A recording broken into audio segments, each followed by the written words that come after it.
Thank you for being here.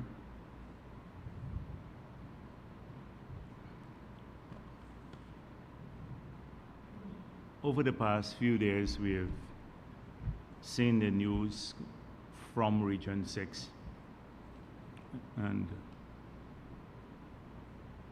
we have come to expect nationally that the PNC and AFC would behave in a particular manner when in office at different levels. And so it was not surprising to me that that behavior manifested itself once again in the Town Council in New Amsterdam. We saw in Region 5, in the entire period that APNU was in office, because of bullyism by the PNC councillors in that region and the REO who was appointed there, that the council hardly met. Although we won that region, every session of the RDC experienced vile, disruptive behavior on the part of APNU AFC. So much so that they could not pursue their mandate. And we've seen this in Linden, in the Town Council and the RDC there.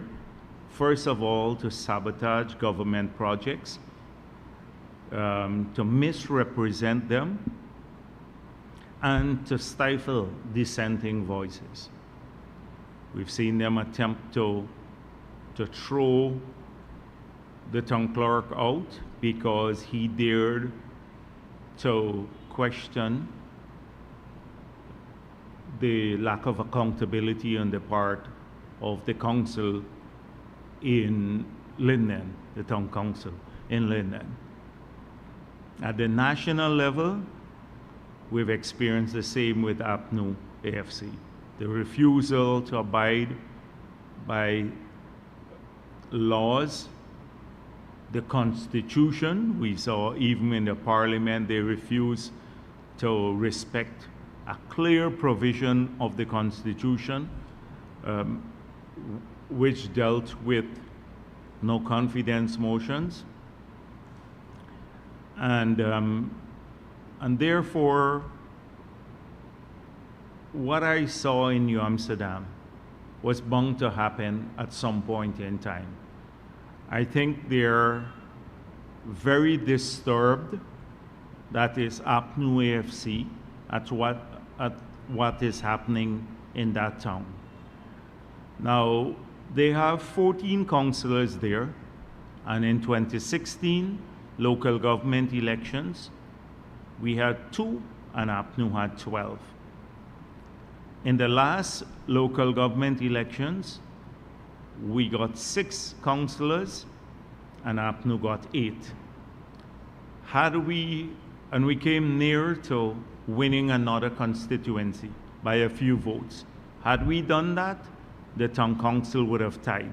Now New Amsterdam is seen as a traditional stronghold of the PNC and AFC.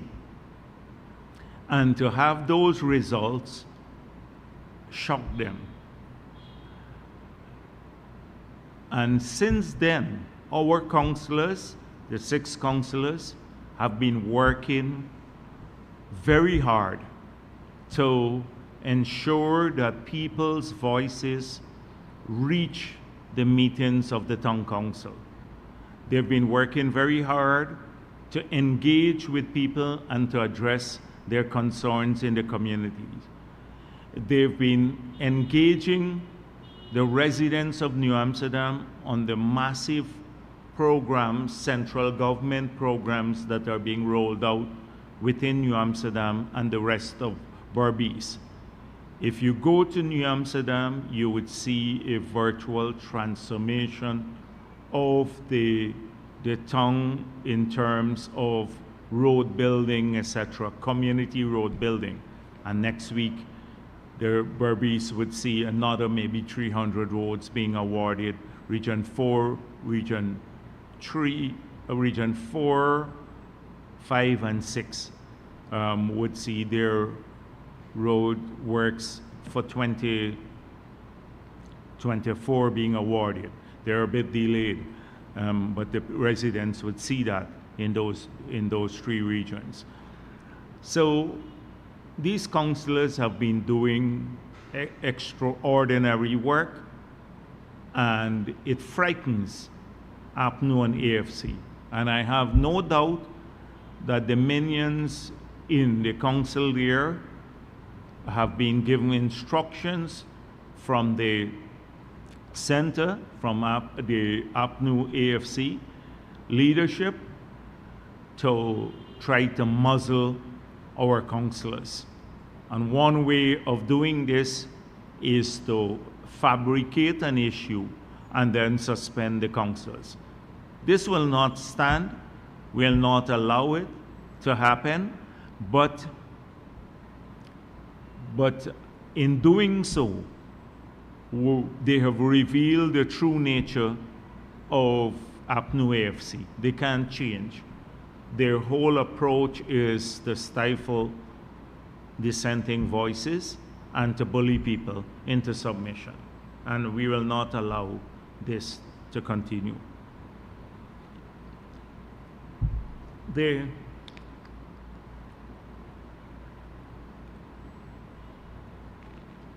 APNU AFC has always had a problem, it seems, though, in Berbice. They're anti-development nationally, and where you can see manifestations of this, that they're opposed to almost projects all across the country. Anywhere that projects are done for the good of people, they try to sabotage those projects. But they have a particular hatred for Berbice. I don't know why. Maybe because it historically is a PPP stronghold, but they've always opposed anything good for Berbice. They were opposed to the University of Guyana branch in Berbice. I remember in Parliament, they stood up and opposed it. They did not want the university to go to Berbice. They were opposed to the bridge across the Berbice River. They were opposed to, recently, the stadium at Palmyra. They were opposed to the 4-lane road we're building in Berbice. They were opposed to, in fact, their opposition to Berbice manifested itself again in the termination, the closure of 2 sugar estates in Region 6 and the sending home of large numbers of workers. So this is a typical APNU AFC kind of approach. They will try to kill any project in these areas. They can't be opposed to some things like the new hospital in New Amsterdam, because open opposition to that would cause people to be upset with them. So what they claim is that we're spending too much money now nationally on building infrastructure. But it's a veiled opposition to the development in New Amsterdam. The hospital that we're building in New Amsterdam is going to be about $160 million, would serve the people in New Amsterdam and the people in Berbice generally. It's a European standard hospital, a modern hospital with some of the, well, would allow us, the facilities would allow us to develop healthcare at an international level for the people in Berbice. We plan to take the old hospital rehabilitate, refurbish it, upgrade it to make it the mental health facility. And it will also not leave New Amsterdam. We're currently in New Amsterdam spending over $800 million on building an international track with FIFA standard lights and a FIFA standard ground.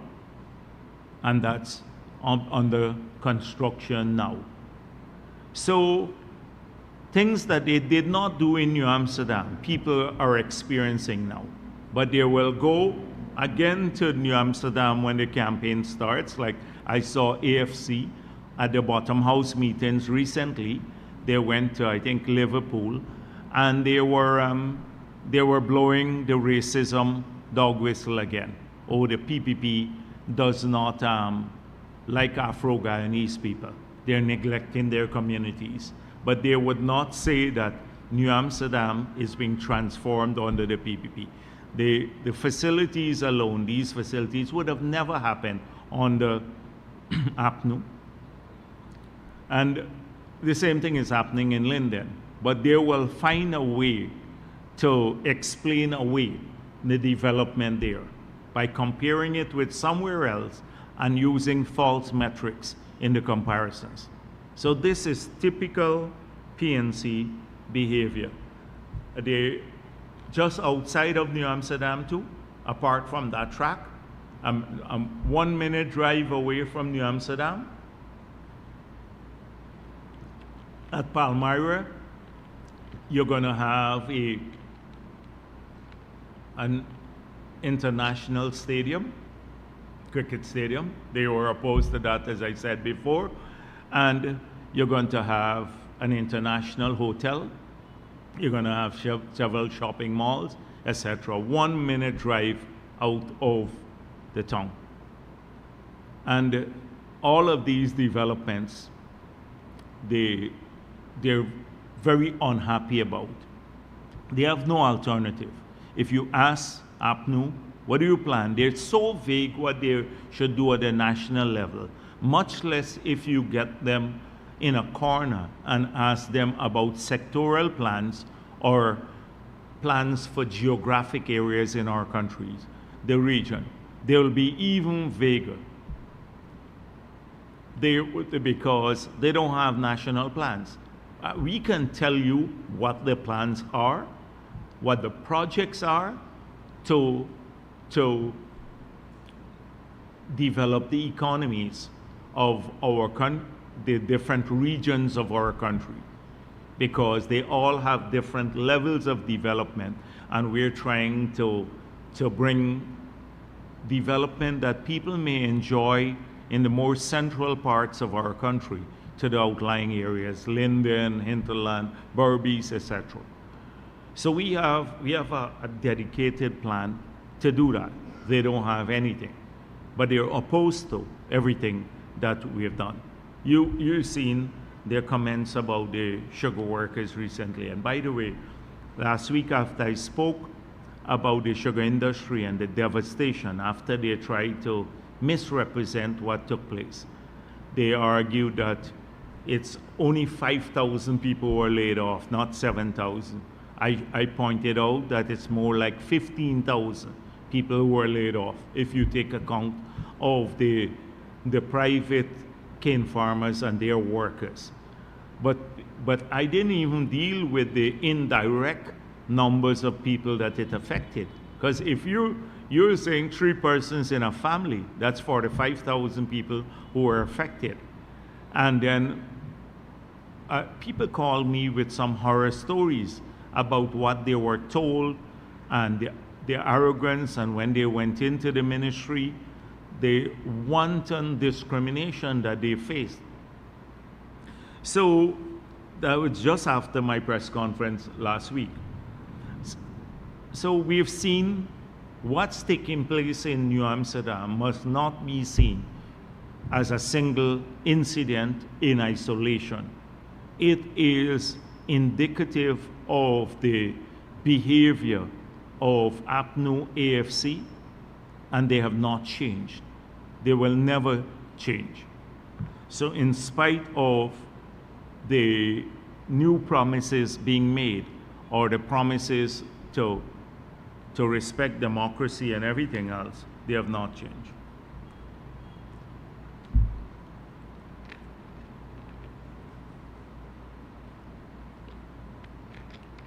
Last week, I just want to point out a few things because it's becoming like a, I don't want to, I keep using the word circus, but I can't find another word to describe this. For a serious party, every week, to put out press releases or go to press conferences and spout a lot of nonsense. And then we have to come back the following week and respond to the nonsense. It's becoming a little, not just tiring, but I think it's like, I have better things to do. But I'm very much aware that some of the unsuspecting people may actually believe these things. So the APNU, at the last, they issue a press release, I think they canceled their press conference and issued a press release. And they said the GTE is the brainchild. They want to repeat that the GTE is the brainchild of the coalition government, despite the attempts by Bharrat Jagdeo to steal the idea as his own. That's a direct quotation. So, are you supportive of this project or you're not? And one time we hear them, Patterson saying from the other side of the circus, that this project will fail, it will be a white elephant project, it will never deliver the 50% reduction in electricity costs. That's the consumers. That was just last week's press conference. And then on the other hand, APNU, after initially being opposed to the project, but realizing now that the project is nearing completion, and will come on stream next year and will deliver the enhanced power at a lower rate next year and a lower cost too next year to people. They now are claiming the project once again. But just imagine this, if this was their brainchild, what did they do about it? So what is so special about the idea of bringing gas to generate power? What is so special about the idea? Now, this is done routinely around the world. This is not a special idea that Jagdeo has or a party could claim credit for. If you have to take credit for a generic idea, an idea that is practiced around the world routinely, where people recognize that gas is a less polluting fuel than bunker C and diesel. Secondly, gas comes in cheaper, would allow you to generate power cheaper. And if you have your own gas, it's better to use it to generate power than to import fossil fuel. What's peculiar, what's special about this idea? Nothing. It's common sense. For you to claim that you had a great idea here, when the entire world is doing this, we're not doing anything unusual. What we are doing, we're moving forward with what the world has done, because we have a need for it and it will bring a benefit to our people. That is what we are doing. They are so brain dead, in fact, so devoid of ideas of any substance, that you have to claim a generic idea that is that people routinely practice around the world by using their own gas to generate power as something special that you should be given credit for. The reason we claim credit for it, because we took what was a generic idea and we said, hold on a minute. In spite of the negatives from the opposition, in spite of the naysayers, we are going to do this. Personally, I had with the task force, I had nearly 80, maybe over 80 meetings of my time as vice president with a task force that is made up of our local people and Exxon people to get this project to one stage, which was just to the tendering. That was meetings before we even launched the tender. We put in the effort to do it as a country and as a government. That is what they didn't do. They couldn't have done it because they are busy hustling. Patu and the others were busy hustling around the place. They were not interested in projects or generating power. They were busy hustling, as we saw, and I can speak about later. They were not interested in that. They were interested in buying a generator that the minister had to go and see himself. I think in Germany, he had to fly and go and see the generator as though he's a technical person, an engineer. They bought one small generator, I think, for Essequibo Coast, and I think he had to go himself to see it. Nothing of a long-term nature. Nothing, absolutely nothing. That's what it took to get there. We had to then get the designs done. We had to get the contract in place. We had to hire a supervision firm. We had to get additional contracts in place, not just the pipeline, the power plant, the NGL facility, but also we had to go on then design and award the transmission main, the control center.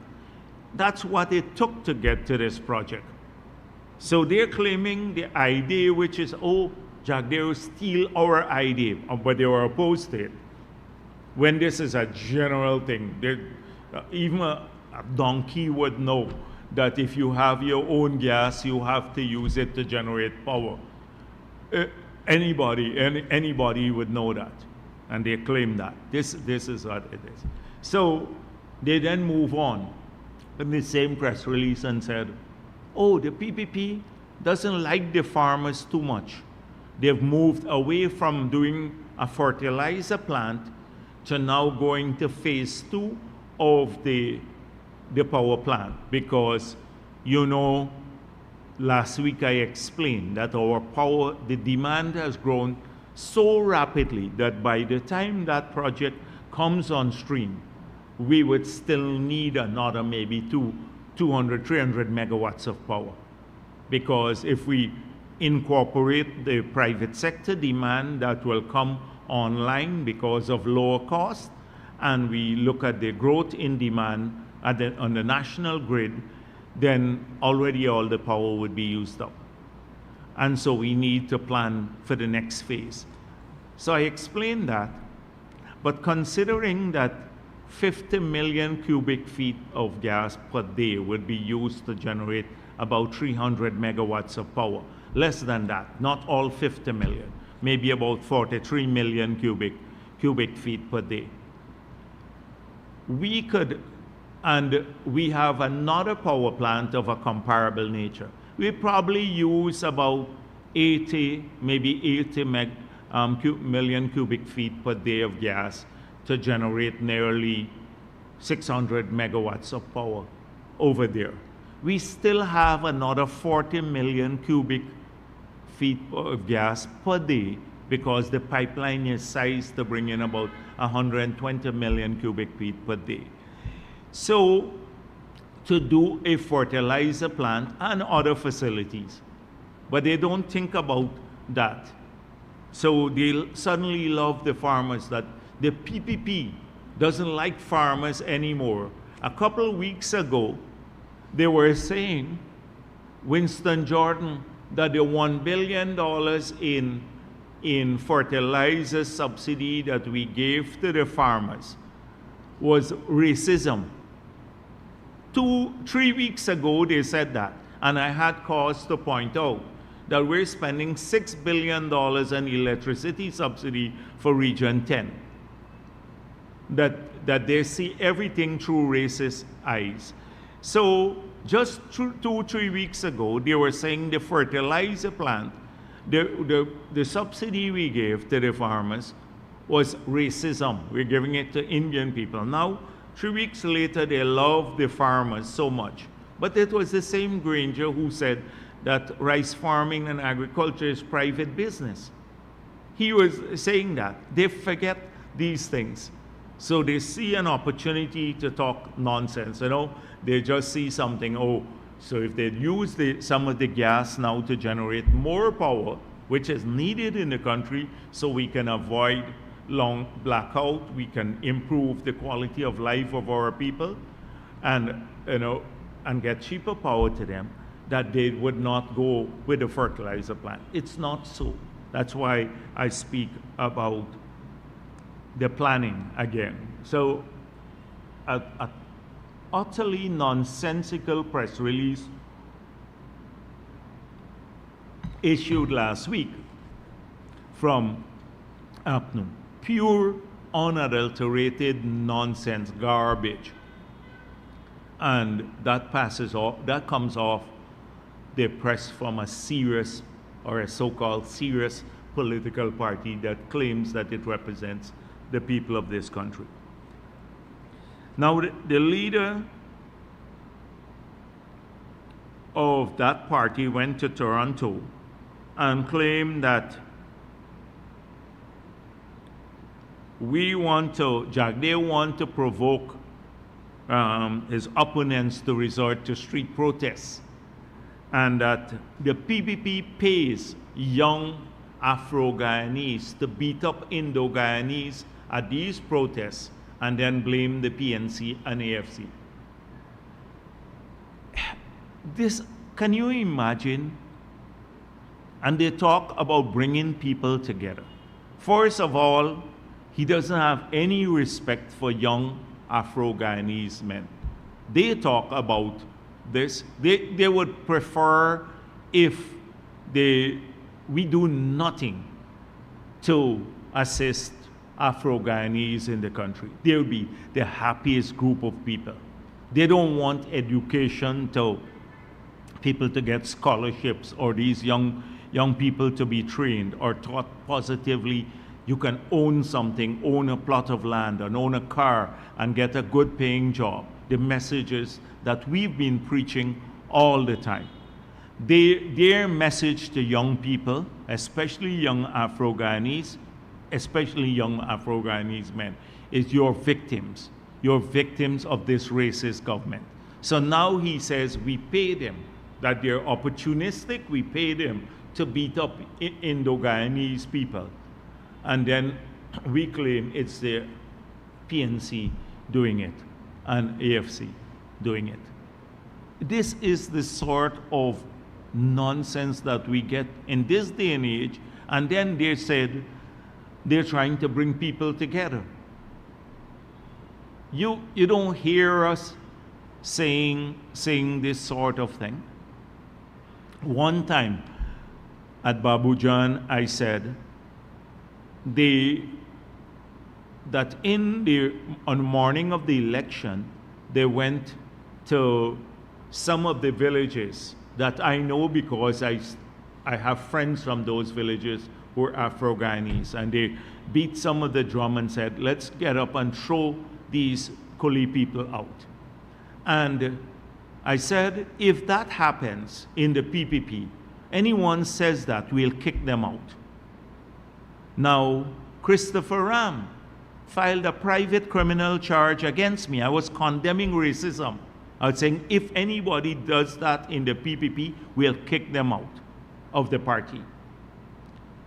And he filed a case, but he left out the part where I said if that happens in the PPP, we'll kick them out. Anybody says this practices racism. And it was true, and they did it. And so it's not so far-fetched to believe that when you hear openly the leader of a political party openly in Toronto saying, we were beating up, we're paying young Afro-Guyanese to beat up Indian people, so we can claim they did it. Is it so far-fetched? Why doesn't Christopher Ram file private criminal charges against him? That was the nonsense that we have had to go through. Misrepresentation all the time of the PPP and what we stand for.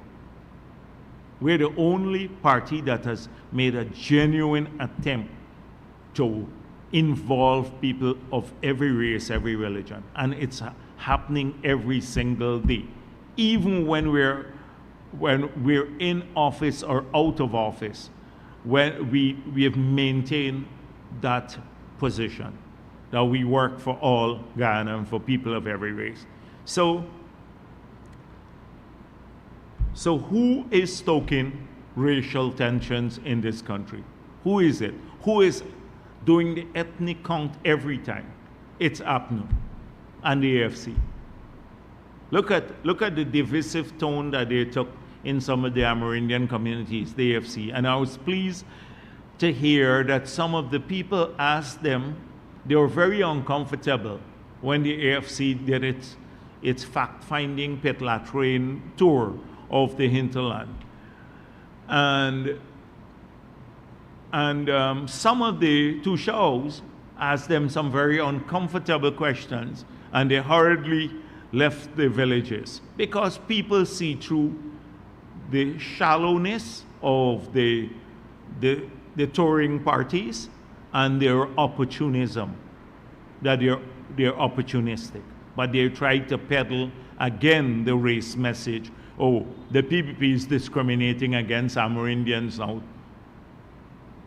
So, and I saw, even when I look at it, even Hamilton Green, the elder, I saw he wrote something in the papers and a letter. And I say to myself, when Hamilton Green could openly write a letter in the newspapers and people can openly read his letter, then democracy is alive and well in this country. If you check Hamilton Green's past, you will find every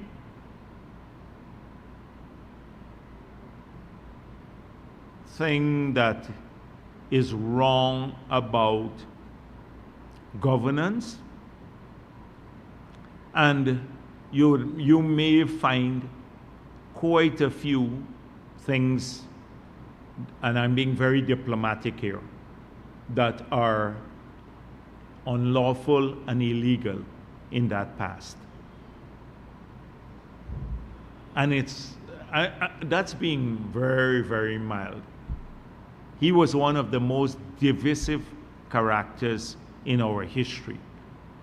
This gentleman is unrepentant.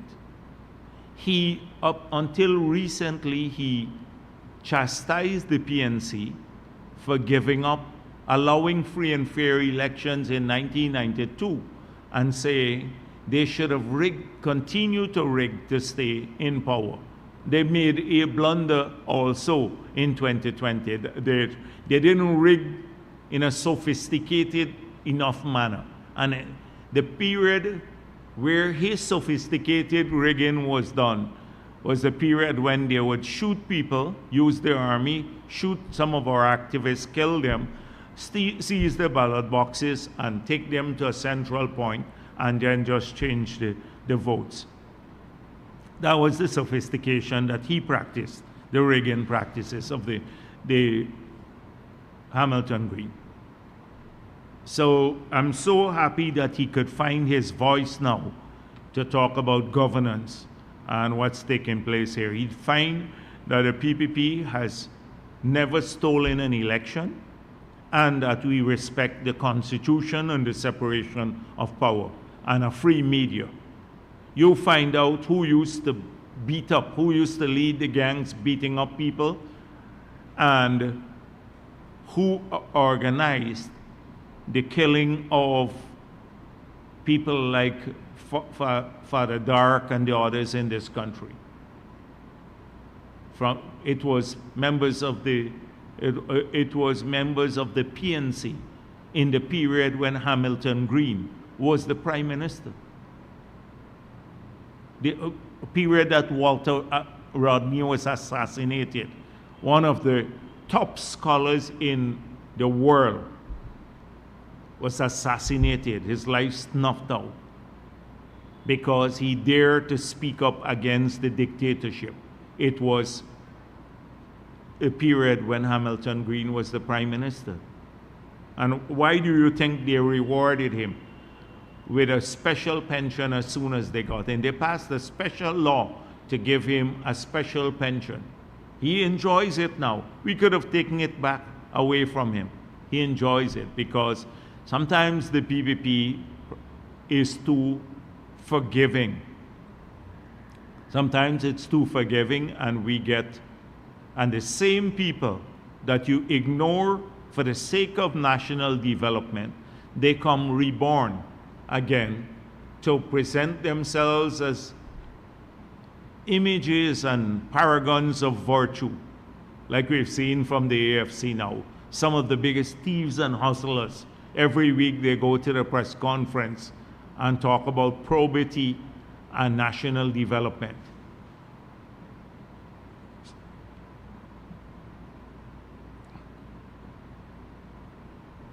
Nigel Lewis has been carrying the same line. Oh, the PPP is a commercial enterprise, and basically Indo-Guyanese alone been getting contracts. And guess what he uses to illustrate that? He asked, in an interview, he asked how many non-Indians got blocks of offshore in the period under the PPP. So he ignored the fact that they signed the most atrocious agreement. His party, which held the position of Minister of Natural Resources, and he was on the other side with ExxonMobil when the worst agreement that we now are trying to eke out additional benefits from was signed. He ignored the fact that they didn't give a single Afro-Guyanese any block in the 5 years, but says he also ignores the fact that the blocks were given out on the basis of who applied for them, because that was the basis under which blocks were awarded in the past. First come, first serve. That they also continued, that now we're going to auction. He ignored the fact that we promised that we'll discontinue that practice and go to auction. And that in the auction, the only Guyanese who have this, or got the award of blocks, were group of progressive Afro-Guyanese, but we didn't see them as Afro-Guyanese. We saw them as Guyanese. I didn't care whatever color they were, or whatever race. These are Guyanese, and we're happy that they bid. Ignored all of that, but continue with this old rhetoric, intend to mislead people. And then ask, who owns different things in the country. Ask Nigel Hughes and the PNC that he supported in 1992 what people owned in Guyana. any race, and then you would understand this issue. So at the same press conference, Cathy Hughes and all of the others, they doubled down on this lie. They lied that in the coalition period, they did all these hubs, etc., which is a total lie. And so what they did, they presented from the GA the plan. They said, look, we did it because there was a plan that we started in 2014. If you talk, and I hope that you will speak with the Prime Minister and his staff, Mr. Harsewak, who heads that unit, you will see that all the hubs that are done in the hinterland and the now installation of internet in these hubs were built under the PPP. I don't know where they put these hubs that they're talking about, where they put the hubs, but they acknowledge that the computers for the hubs were bought and were in the office of the president. And guess where did the computers go? Where did the computers? You Google it, and first they said they will give people from Cyril Potter College. Go and check that period. In the 2015-2016 period, they said they will give the teachers, but eventually they did not give the teachers. They gave it to party activists. The thousands of computers we had bought to put in the hubs, first of all. They were under the office of the president. They disappeared those computers. So they can't revise the history. They talk about, oh, we signed this agreement with the head of UNDP. Of course you signed the agreement. That's why, because it was the GRIF project that we left that was managed through UNDP. And they spent several millions of US dollars from that project without achieving the objective. It's our project. We left the money. UNDP was the implementing agency. They took the computers that we bought and disappeared the computers to the hubs. And you talk to the Prime Minister and Harsewak, and they would tell you about each of the hubs we've done. And the Amerindian communities, the people out there know what is nonsense and what sense. The thing they're talking about is they paid a ton of money, maybe through a corrupt transaction, and put in some low-band internet in a few places. That's not a hub. That's not a hub. The hub was supposed to have 20 computers in a building with internet access that will teach a familiarization program with computers and then be access to the internet, give access to the internet, so that kids who don't have the internet in the schools or in maybe the health center in those communities that are generally small, they can all go to the hub and utilize the hub. They can study from the single hub, because we could not put a computer in every home. And that was, we had started with the one laptop per family on the coast to get more people to get computers on the coast, but we couldn't do the same for the Amerindian communities because they didn't have individual access to electricity. We had only given them the solar panels that they were using to just put basic lights in the community. We have upgraded this now again since we got back to office, and they have a solar panel now with a little higher capacity, but they couldn't run computers individually. And you didn't have internet access in these communities. So to go to each home. So that was how we came up with the concept of the hub. One place in every village with about 20, 25, 30 computers where the entire village can come and utilize the kids from the school through rotation systems, and people in the evening can use it for the conduct of business. That's the hub we're talking about. Not Cathy use through going and turn on an internet that you can't even download a basic PDF file from. They just don't understand these things. They talk a lot, it sounds good, but they don't understand the origin of these projects, how they were financed. So they didn't acknowledge up to now that it's financed from funds that we left, and they don't even understand the reasoning behind it. Every one of these projects was intended to solve a problem.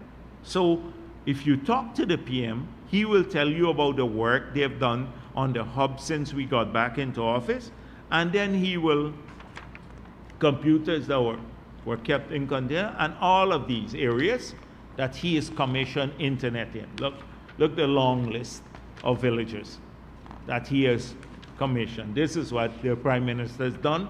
Our Prime Minister, not the rubber stamp Nagamoto, but our Prime Minister has done this since he got into office. This is, and you just talk to them, and then you'd see how lying Cathy Hughes is. She presents this veneer of sophistication and that she did all of this work, zero work. She still has not answered why she refused, after the bill was passed to liberalize telecommunication and they promised the liberalization of telecommunication in their manifesto, why she didn't sign the order. Was someone paid off? We signed it a month after we got into office. We brought the liberalization out, and because of that liberalization now, you've had massive investments in this sector, and we have, and now we've seen a reduced price for capacity and bandwidth for even on mobile devices because of that. She still has to answer that. And then, but remember, the origin of this all was they discovered that people didn't have internet, Laura George. That was the origin of it all. She discovered it. Although we're putting in the internet, they didn't put in the internet. She discovered it when she went into the Hinterland. So a set of lies again. Lies to mislead people.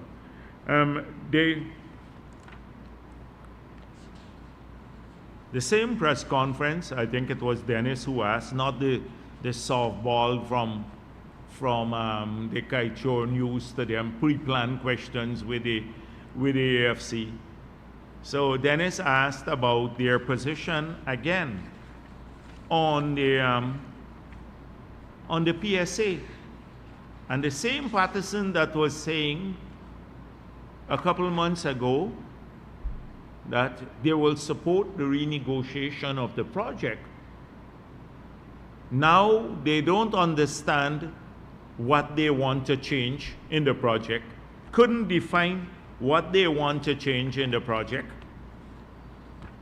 Two, are saying not committing to renegotiating. Remember, they signed this lopsided agreement, not committing any longer, but committing to review now, to just review the agreement.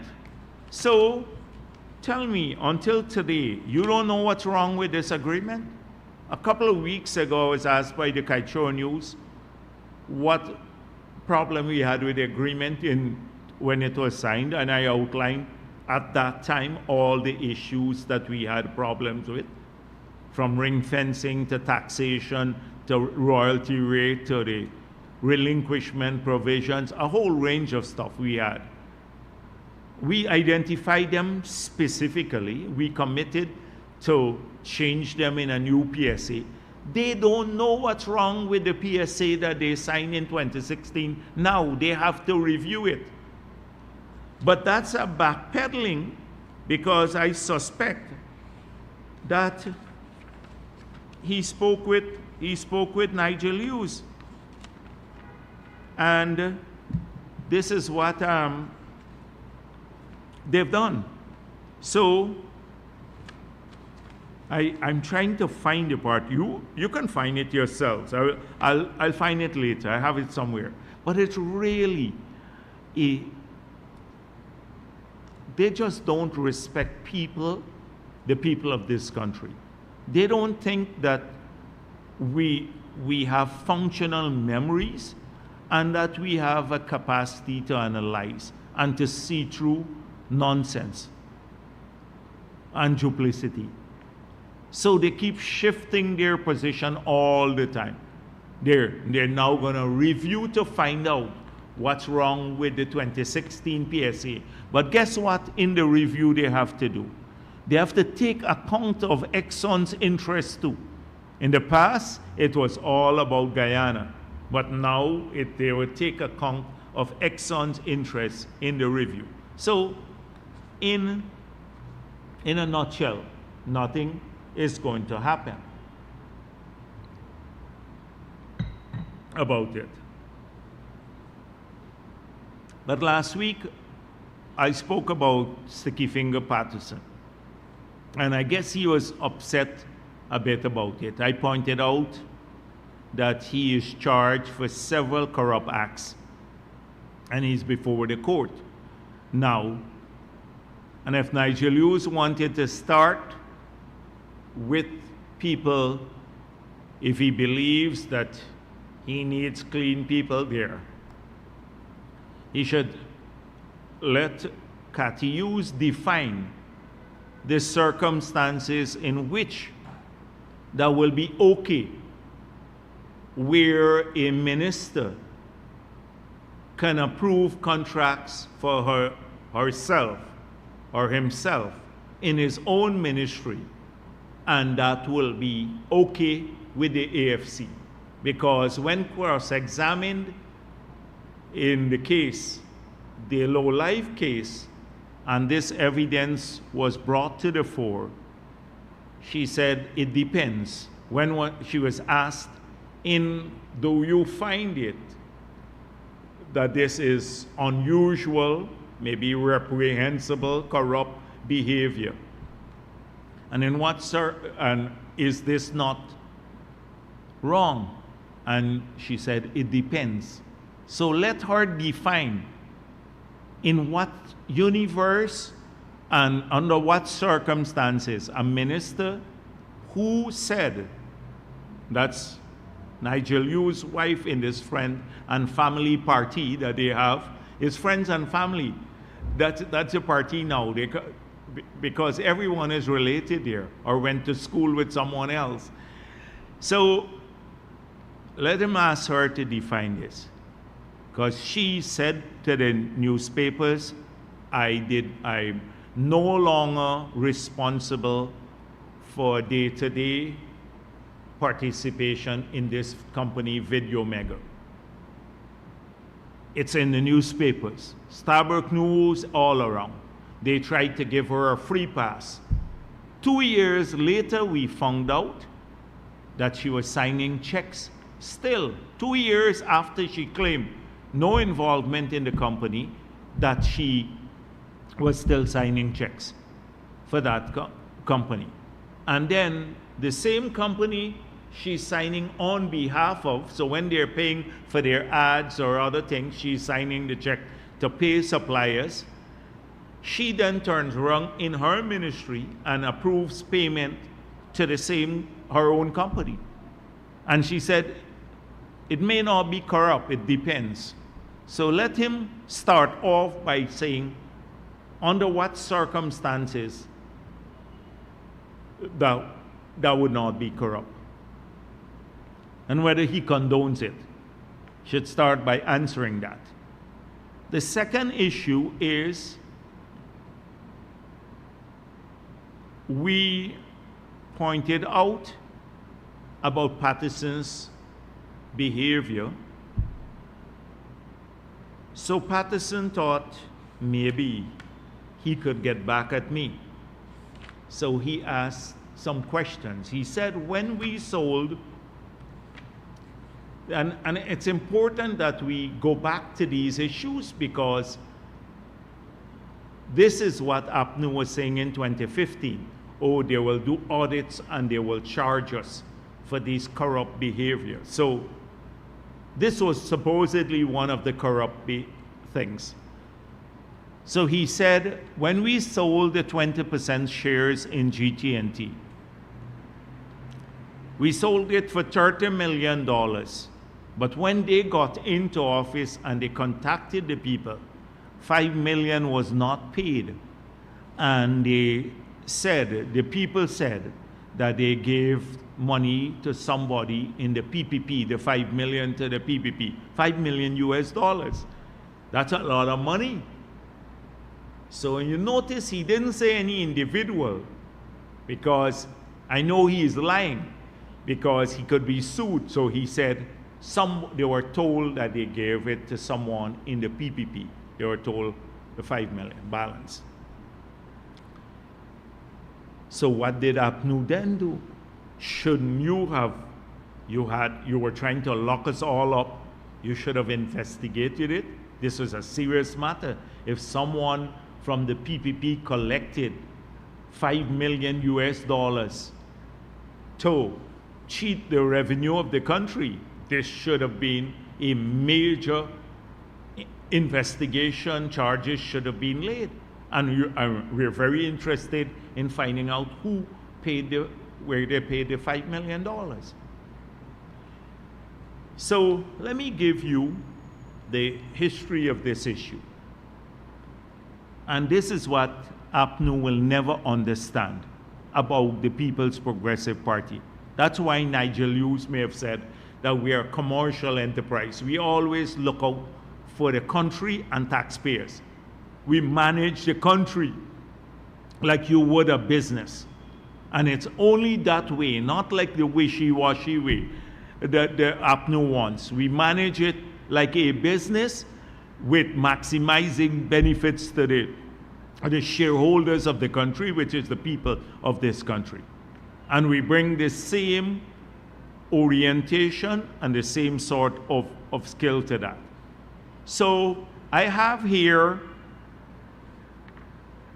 the request for expression. This was in 1st of August 2010. We advertised for the sale of the shares of the 20% of GT&T that we had. And before we talk about that, let me come back to people who don't have a history of this.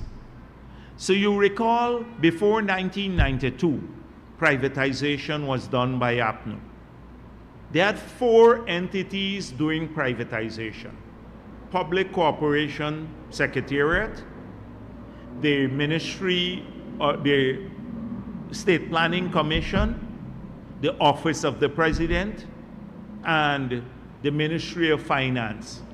And then they had other agencies that would get small ones. So they carved up all the public enterprises. The paint company and the rice mill in King Grove went to the Office of the President. And then a person related to a minister got that done. The state planning privatized the DTL. And DTL, go back to the story and you'd see weeks after it was privatized, Lord Beaverbrook, to whom it was privatized, resold it at a massive profit. I can go down the long list, but let's come to the GT&T. So GT&T, the sales, the shares were sold, 80% of the shares sold for 16 million US, I think, without any public tender. Now, these things never went to public tender. Never went to public tender. So they sold 80% of the shares for $16 million. In the receivables and the bank account of the company at that time, it was state-owned, had 5 million US. So it's about 11 million in a net sense. The company in the first year or 2 years of operation they paid back for what they paid for the shares. They paid back. No public tender whatsoever. And then 20% remain with the government. So that is how the 20% remain.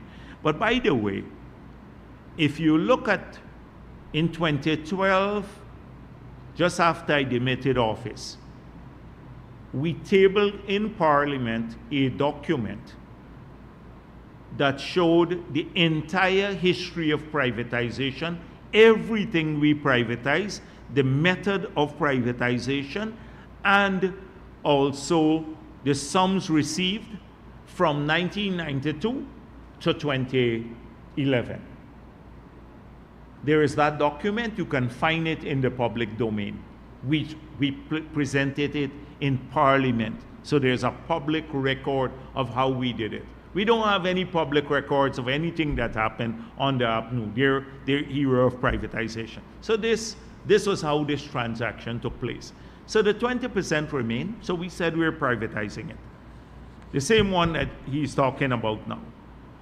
So we went to a public tender. Chronicle 26 times, Kaishore 6 times, Stabrook 7 times, Trinidad Express 25 times, Orlando Weekly 9 times. This is how many times it was advertised. We then sent it to our missions abroad, and we also sent it to 6 embassies here locally for them to share with their bidders. We got several proposals that came in, and we got one bid. Several people picked up the package. We got one bid, after publicly advertising for $7 million for the 20% shares. $7 million, and it came from Caribbean International Distributors, Inc. $7 million. With VAT at 1.1 million, that would have been $8.120 million. That was the bid that we got. We then decided it was too low. And so we asked the embassies to look at that. The Ambassador David Dabadine worked with this Chinese company. We got a proposal for $25 million. We said no, we wanted $30 million. From 7, through an open public tender, we then concluded at $30 million. The agreement stated that 60 days after the execution of the agreement, we'll receive the $25 million, which we did immediately. And then the $5 million would be paid over a period that's defined in the contract. That's all public record. So the company did not pay the $5 million, they defaulted. And by now, we have collected by garnishing their dividends, because GT&T, the dividends from GT&T are paid over to us. We have collected another $7.2 million. So we now receive $32 million, because when they went to court on the APNU, this was done, and the court ruled that there should be a 12% interest. And now we have asked the company for another $2.5 million, I was told by NISIL. So we'd end up about $35 million getting. Now, Patterson claimed that the $5 million was given to somebody in the PPP. That's why the people didn't want to pay. So it's part of the contract. This is how you could tell he lies now about it, after we've been exposing Patterson's and his proclivities and his sticky finger proclivities. Now, Patterson, I think, said this, but since Patterson is so concerned about China, he should answer the two questions that I saw Mr. Bagwandian posted. And Patterson blocked him, and then the AFC blocked him, that Patterson refused to answer. So the first question was, on his trip to Macau, which Chinese companies did he meet, and did any of them pay for his trip to Macau? He went to Macau as minister. So will he answer those questions? I'm answering the question. He said somebody in the PPP, he didn't identify, was trying to steal their $5 million. Total lie, but they've repeated it so often that people may believe it. So I've given a full explanation. I've given you dates. You can check this. I hope the media will check the open public tender and what we did. We've gotten out, we got more than 3 times, in fact 4 times more than the open public tender yielded. If we had offered that, we could have, if we wanted to be corrupt, we could have given it to the $7 million guy who won it through an open bid. We said no, it undervalues the share. We got all the money. But will he answer that? And secondly, why? So did he refund the $10,000 that was placed in his account by a Chinese company that was for a trip that was paid for by the government of Guyana?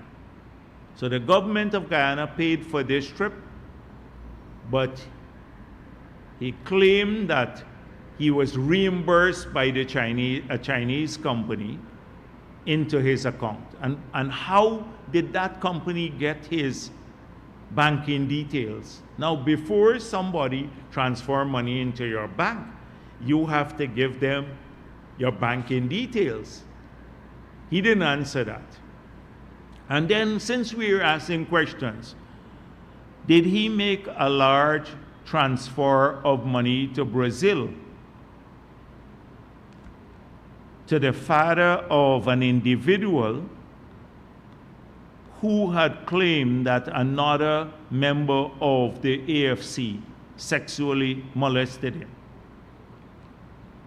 Ask him these questions. Since they are getting nasty, because they do that all the time, these people have a closet full of skeletons.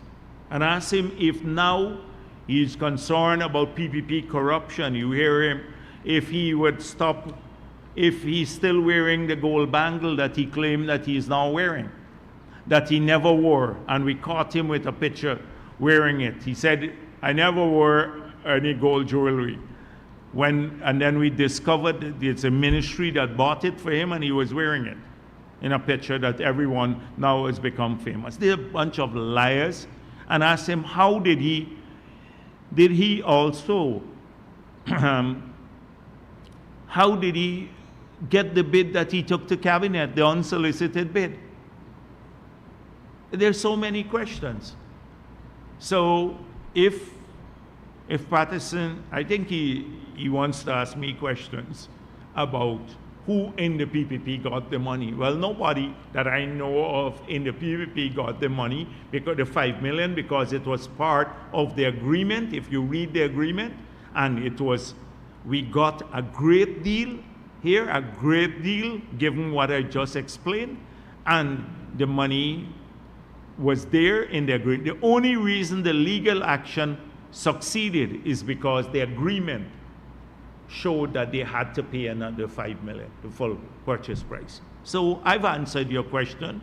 But I hope he will answer mine. And the reason I'm spending so much time on this, because it will resurface, just like Glenn Lal used to say that the Marriott is owned by Jagdeo's friends, you know, for 2015, and they bought that, and they were going to convert it into a hospital. It was corrupt, and then they discovered it fully government owned. All of these things, and everything under the airport. Ask Patterson about the airport too. Why did he take an agreement for a new airport that we left and convert it into the rehabilitation of the airport? Should have had a new terminal building there now. We now have to contend with the patchwork that they did to fix up the old terminal building because he gave approval for that. What was the consideration? Ask him what was the consideration for doing that. So Nigel Lewis could talk all that he wants on the AFC. We know what they're about. We know that's just two members. I'll come to the others a little bit later because they have a long list of skeletons in their cupboard, and I'm saving Nigel Lewis for the last. So when they talk about corruption,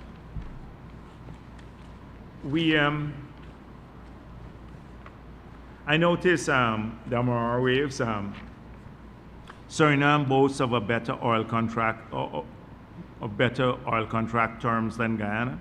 Not that anyone actually boasted about this, but it's true that they have better terms than our 2016 agreement has.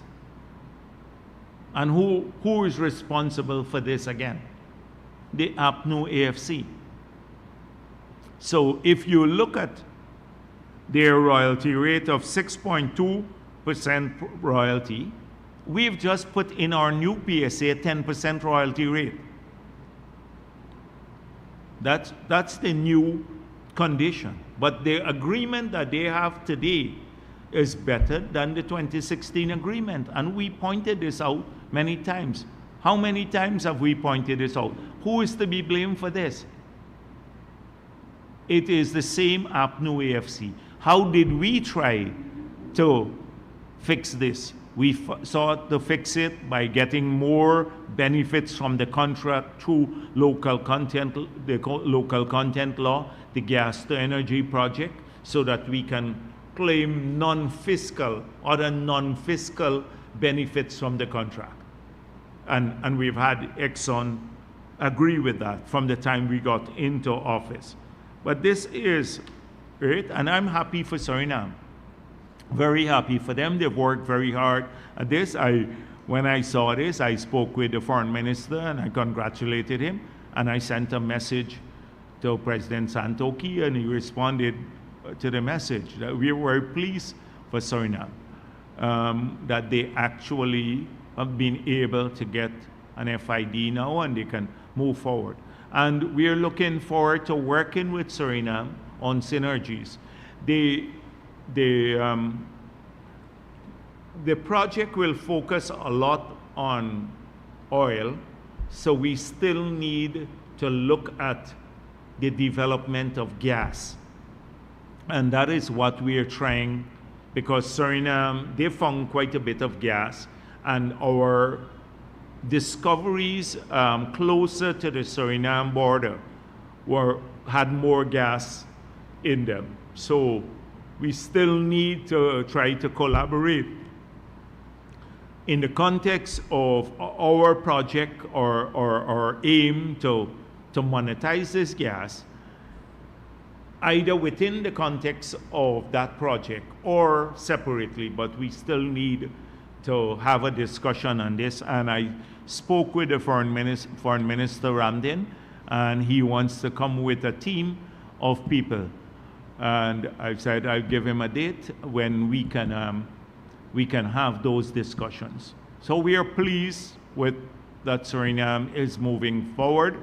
We hope that the countries in Africa and the other countries who have discovered oil recently or gas, that they be allowed to use gas to generate power and not be told that they have to just save the world when the rest of the world is expanding their gas production, particularly the developed world, and they're talking about energy security for their people, and they want Africa not to use its gas to generate power, because that will not be the appropriate renewable mix. I hope that Africa doesn't listen. Thank God they're not listening to some of these people, and that they pursue their development with vigor, and to have cheap energy for their people. The developed world needs to be responsible. They're the ones who are putting out the greatest amount of emissions historically, and now with some other big developing countries, and therefore they have to bear the brunt of adjustments earlier, and not to leave Africa or the Caribbean or anyone else or countries in Asia in energy poverty or with high prices. We will not support that. And thankfully, we've had this coalition working on this.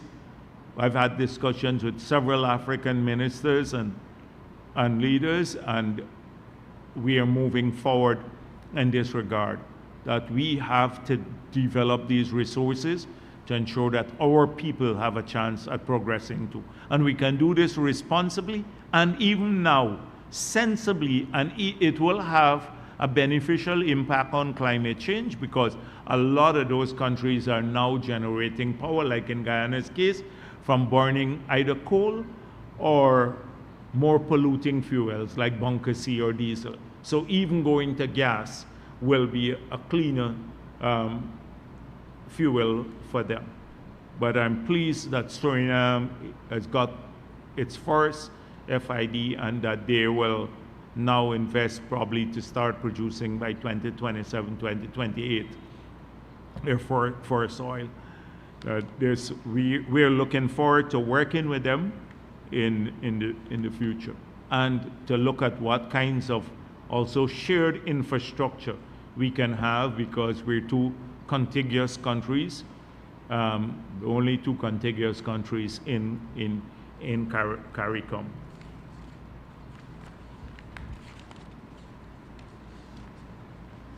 I've seen a good letter today from someone, Royston King, I think it was, about the single window framework, and with the need to work to make this functional. But this is a major initiative of the government. For too long, people have bypassed the planning framework. On one hand, they've had people who sometimes draw their plans for them and then approve the same plans, the engineers or the other officials in an NDC or the municipality. So they pay the same people to draw their plans for a building, and then those are the same people approving it. Shouldn't happen. So that's on one hand. And then, of course, wanton approval of plans without regard for any sort of planning in the NDC or in the town. You know, approving things that really should not be approved. So that's on one hand. On the other hand, you have legitimate people who've done their plan properly, and they're waiting forever to have those plans approved. So their houses can't be built, their houses can't be expanded, their factories can't be built, or any other business venture, because somewhere some official is not doing his or her work, or they're soliciting a bribe. And so the idea is that this single window framework will seek to eliminate those bottlenecks and to improve planning in the country. That was the idea, and that is why we passed the law. Now, clearly, the points made about the public awareness, we need to do more work on this, and that we need to share database among the local authorities, and that we need to build capacity, and we also have to have dedicated a dedicated section department to deal with this, because if the single window starts functioning slower than the other systems across the country, the move to centralize this would have been a failure. And therefore, although we passed the law and we're moving to address it, the points are well taken that we need to do more public awareness of surrounding this issue, and we need to build capacity at every level to implement the program. And we need to work still in a very collaborative fashion with the local government bodies to ensure that these things happen. So it is a very important thing that was done. So I see an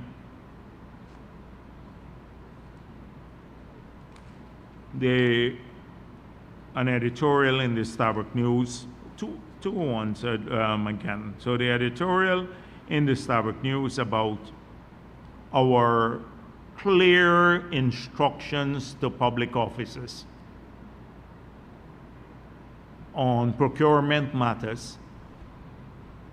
So first, they complain that people may be influenced, or they may be violating the procurement law because of instructions that they receive or lack of awareness of the law and its provisions. We sought to fix all of this and made it clear this will not be tolerated at the political level. Will not be tolerated. So people know now that they're responsible and they were for compliance with the procurement laws, and that they will bear the consequences that should we find breaches.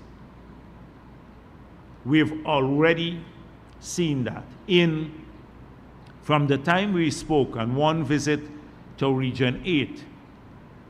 Last week, we got a number of things. One engineer there in the region, he just bid to so he's based in Madhya, and then put in a bid through the public process, an open bidding process, but through MPTAB, and got a contract for $28 million, because they just look at whoever had the best bid. But this guy is also the regional engineer. He didn't come through the regional system. He went through an open public tender and submitted a bid. But he got a bid for work done in Madhya itself. Now, if you're based an engineer and you're based in Madhya working for the RDC, and you're the contractor for a project in Madhya, people wouldn't care, oh, it's NPTAB that gave that and you participate in an open bid. This is the kind of conflict I spoke of. So now I think he has a choice. It's either he gave up one of the two roles. I think he has a choice now. He either want to be a contractor or remain working as an engineer with the government. You can't be both and working in the same community in which you're the engineer, even if you bid through another agency and not the region. And we've had a number of other things exposed there, and we're addressing them. This came to our attention.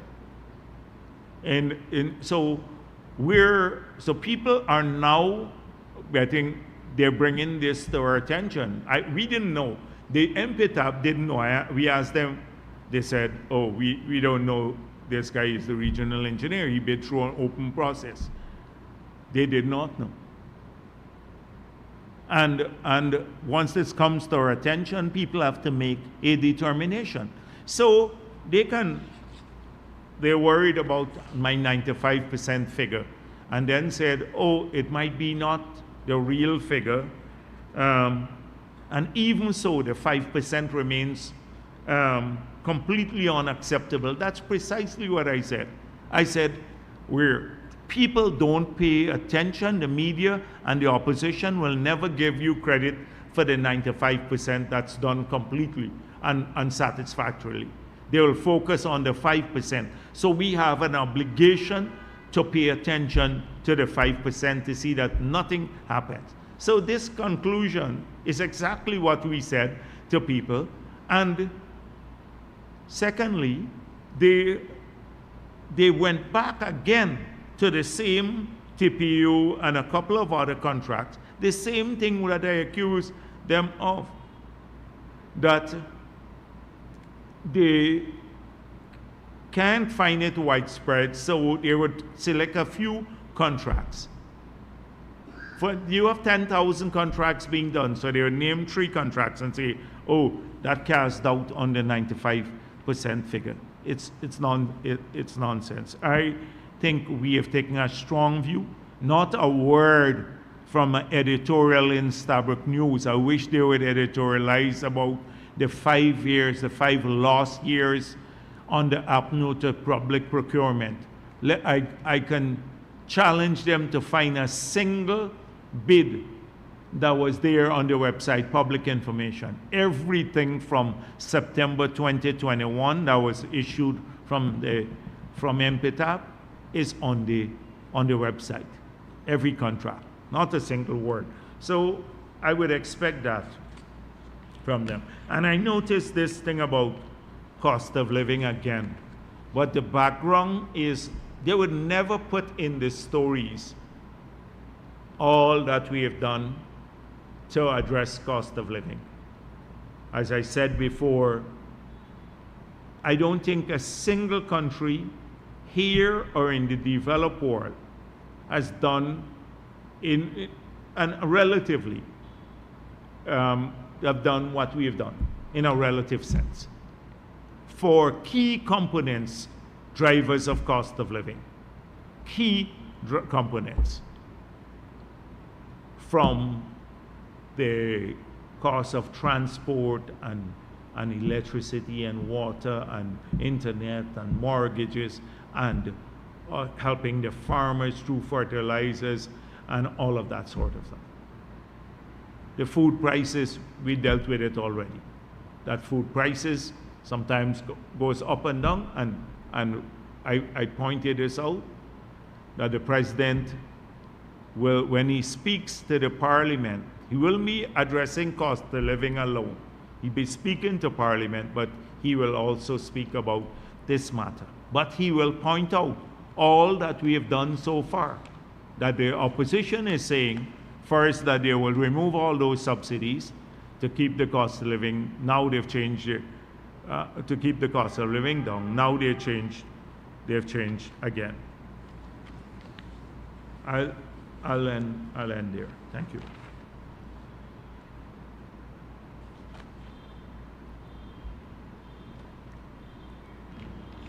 Good afternoon, Tamika Garnett, Guyana Times. I have 2 quick questions. My first question pertains to a report about the LIAT application to return to Guyana. I know that LIAT 2020 is not related to LIAT 1974 Limited, but can you say to what extent will the government be holding the sins of that previous company against this new company?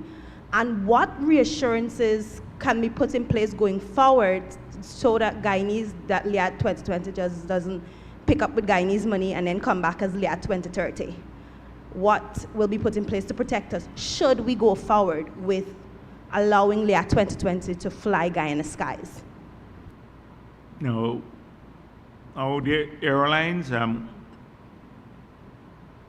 let me deal with LIAT first. So they would have to go through a regulatory process. So first of all, when an airline applies to fly from Guyana to another destination or from a destination to Guyana, they have to get the approval of the regulatory body. That's number one. The politicians don't interfere there because that's about safety, etc. For scheduled airlines, we didn't have a bond. But for chartered airlines, because we had put in place a bond since I was president, because we had that experience when people, they would sell tickets and then if they go belly up, people may not have recourse to get back their money. So if it's a chartered airline, then it has to put up a bond. If it's scheduled, then it does not have to. But we clearly have to step up on consumers' protection. Some countries, especially Europe, have passed several pieces of legislation to make the airlines more accountable for performance. We've had some atrocious cases. British Airways once, someone I know flew on that flight. They got delayed for 2 days nearly in Antigua. Something got wrong with the plane. Then they left people on their own practically. They then flew on to the UK. So the person missed the connecting flight. And they had to buy a new ticket. British Airways refused to participate in that. They bought a ticket, go on to China. On the way back, so they still have a return ticket from British Airways to Ghana. Had to buy a complete new ticket now. And British Airways gets away with it scot-free. So I told the person, just write it up and put it into the ministry, because this is what happens. And the person did not want to take any action because they said, oh, I'd have to hire a lawyer and stuff. But I think we need some test cases here. So clearly, we need to start looking a bit more at how we protect people who are flying and what the obligations of these airlines are.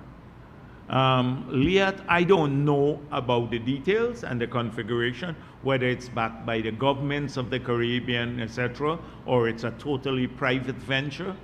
And therefore, I don't want to comment on that matter. The best person to do so will be Minister Edgell. He may know a bit more about the application and how it's being processed there. But clearly we need to do more in this regard. I intend to have a discussion with Minister Onij on this matter about protection of the Guyanese public, the traveling public. My next question pertains to the situation that's building over on the West Bank, the road and the residents. Minister Inda recently met with the contractors after there was a roadblock in Free and Easy. Residents blocked the road because of the speeding of the truck, the dust, and the damaged state of the roads. Mm-hmm. Earlier, prior to that, there was a roadblock in Friesland. To what extent is the government looking into a long-term? I know that Minister Indar said they're wetting the roads now to prevent the dust a little bit, and they spoke to the trucks about speeding. But given that we're seeing now this is the second incidence of residents coming out with concerns, and it could escalate to even something bigger. And it's also the only roadway to the gas energy project, and we don't want to affect that. To what extent is the government looking into a long-term solution to the roadway itself and the concerns that citizens have with the trucks and the speeding? Yeah, sure. So we're spent on this project itself a substantial sum of money to upgrade the road and bridges so you could take the trucks in and the other things to the construction site. And it is my expectation that we will ensure that the residents there, that they will face, let's be practical, they will face some level of discomfort in the construction phase. because the mere fact that you have more trucks on the road will create problems for people. I'm not talking about the dust, because you know, when you have a lot of trucks passing all the time. I met with the school kids last week at the convention center to talk about the oil and gas sector. So they had lots of questions. So I said, any sector. And one young lady said to me, she's living at Peters Hall, and the trucks also use not the main road, they use the side roads to come in. And that it's creating a lot of problems for the residents there. In Camberville, we had the same thing. People complained to me. I asked Edgel to go out and meet with the residents, that people, the new highway through Conversation Tree, that they speed down, the trucks speed there. They do it to bypass the main traffic on Sheriff Street, and they create a lot of problems for people. They're speeding, the houses vibrate, and we have to find solutions. Speed humps, traffic lights, more police presence in these areas, cameras to watch them. They were rolling out some more cameras so you can observe this. So people are going to face some more discomfort. And I heard from Indar, I spoke with Minister Indar, I'm aware of the issue for the people who are suffering there. I spoke with him. He said it's not just the dust, but the trucks, sometimes they're wild drivers. The kids are there. That's what I mean by discomfort. They don't drive with any regard for human life. So he was supposed to meet with the contractors to lay down the rules for using the road, not just wetting the road temporarily in the period whilst we're constructing, but you have to have asphaltic roads, proper roads, in all of those areas where they don't generate the dust. And so this period whilst we're constructing, we will have that level of discomfort. It's like in many other communities, you know, you go to places, they're digging up the roads, 10 trucks are using the road all the time because they're building some big shopping mall or a big building going up next to people's homes. It's creating some discomfort, and we understand this. We sympathize with people. It's going to get better once the construction is completed. But I think they have to cover the road with a surface that would allow it not to generate the dust. But that may not be possible immediately. But it has to be done so that people in that West Bank too, that they can have better infrastructure, more jobs, everything in the community. But that they're also safe. So I'm aware of the issue. I spoke with him twice during the course of the week, because people from the area called me too. They told me about the problems. Good afternoon, Dr. Jagdeo and Amsterdam Sky True News. Sir, the former PM and the current ambassador from Ghana to the US, Mr. Hines, has said that the 4.4 billion that we would have gotten from oil is already causing a lot of trouble, and to press for more would cause further headache for Guyana. What did they say? The money is causing headache? Yes. So as a finance, money causing the us 4.4 billion is already causing a lot of problems when it comes to like absorbing it and that kind of thing. And if we press for more, it may cause further trouble. As a finance person, what are your thoughts on this? Now, the problem with commenting on something that I've not read is because I didn't see the ambassador saying that. Which ambassador? Sam Hines. Oh, Sam. Yes, oh, Sam Hines. letter. Oh, okay. PM.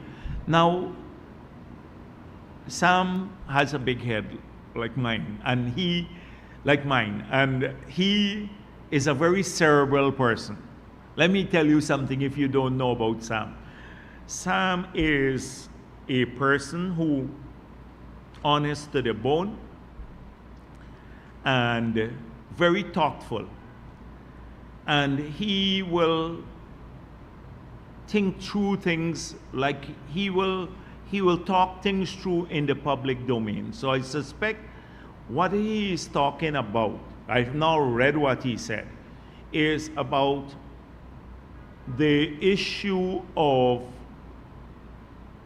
the Dutch disease. I think that's what he would probably aiming to deal with, and which is a big concern of this government too. A big concern, the Dutch disease is a concern.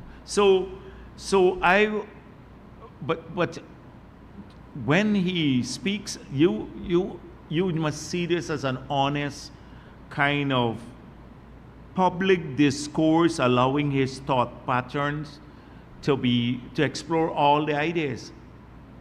And that's how I see it. He has been, when I was president, he was one of the solid voices for reasoning, looking at every option when we were there. And you need people like that who will not be blinkered and think that they know everything. People like Sam, they would just make sure that every alternative is at the table. So I have great respect for his opinion, etc. I don't know the context in which he made those remarks, but clearly, so far, the oil resources are just a fraction of our total expenditure. I pointed this out, and you in the Kaichor know this, that it's less than 30% of our total budget. So that is in terms of financing of the budget. So for all of those who think we are awash with large sums of money and we can use it for everything under the sun, there now, I think more and more the opposition is realizing, after we had to go through what 1.5% is and what 10% is really. And we've had to go through, almost educate them on this. They've realized now that the oil money we have received so far is just a fraction of our financing needs at this point in time. And that will change over the future.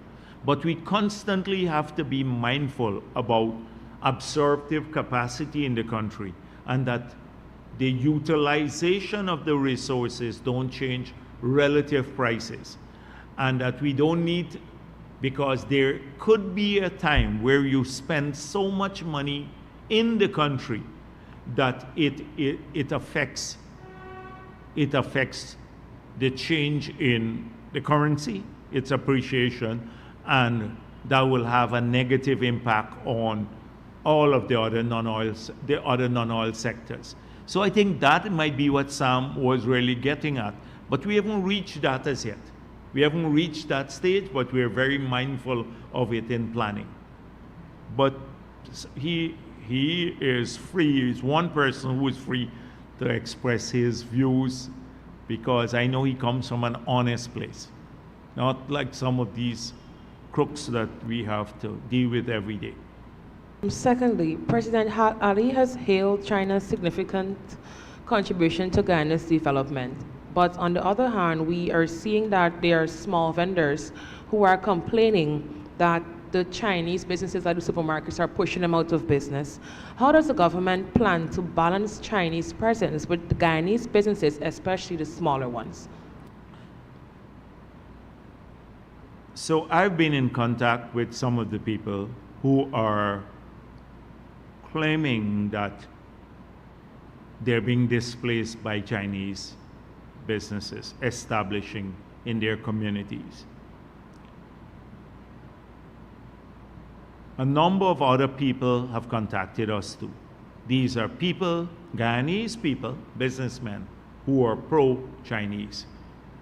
They believe that they rent places to the Chinese businesses, and they also say that they get paid immediately if they supply them. So these are suppliers, etc. And many small people too. So you have two groups of people who have opposing views on the Chinese presence in Guyana. The people who I spoke with about 4 persons.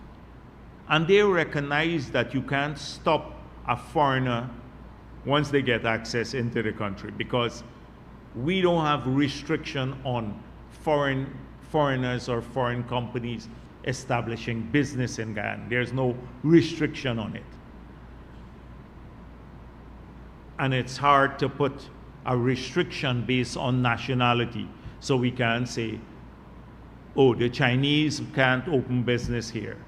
Only it's reserved for Canadians, or Americans can't open business here. It's reserved only for people from India or some part of the world.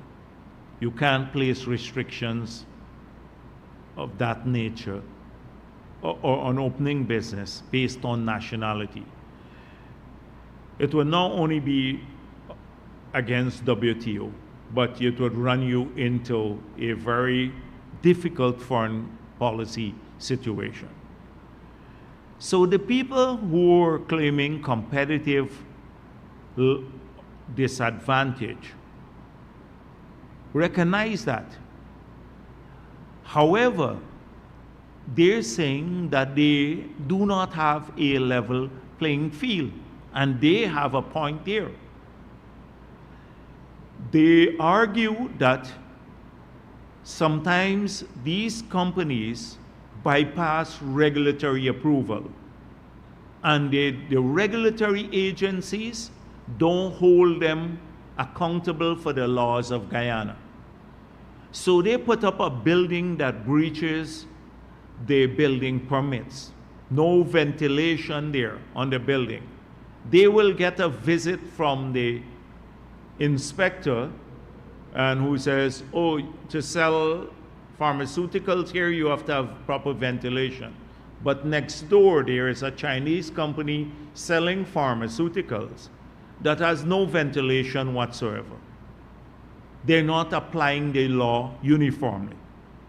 Secondly, they said that these Chinese, to get permit, so if you're selling different things like alcohol, you can't sell it where in a supermarket without getting the requisite permission. You need separate permits to sell different things. So that some of the Chinese entities, if you go in, they sell everything under the sun without the requisite permits.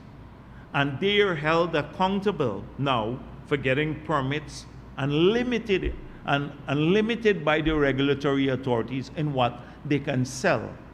So they claim a disadvantage, because they say, if a person goes in to, I'm selling beer, but you go to buy, say, nails at a store, like one of these sell-all stores.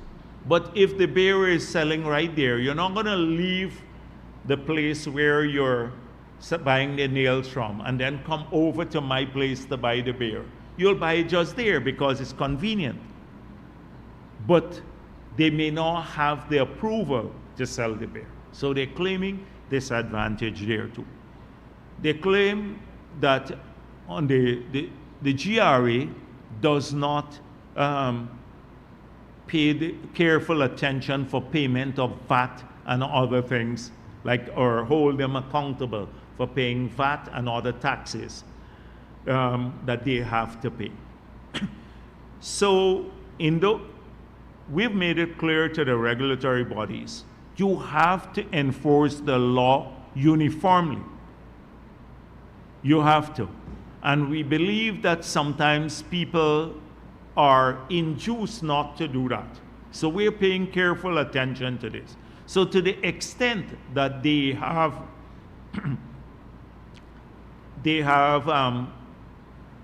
these issues occurring, the people who are protesting, they're right about it.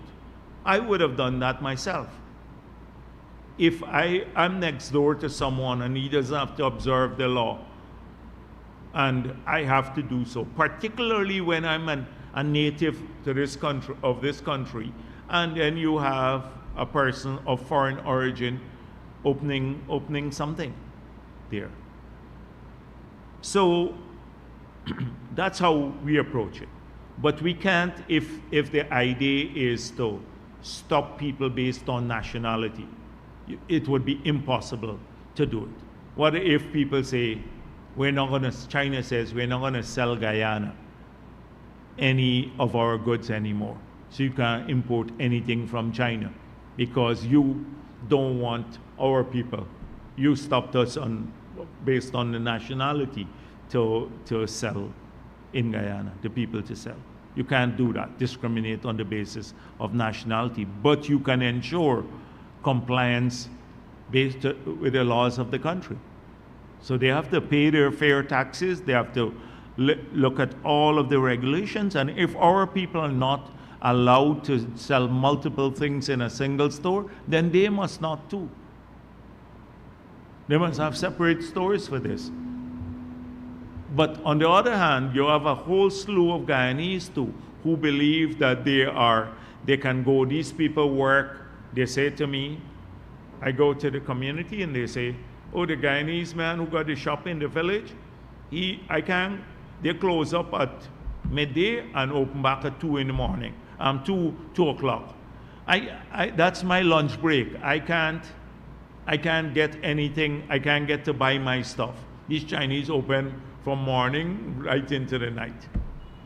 So they say that to you as a politician. They say that to you. A man said to me, if there wasn't a Chinese store, my toilet wouldn't function the whole weekend because I couldn't get something to put on his toilet malfunction.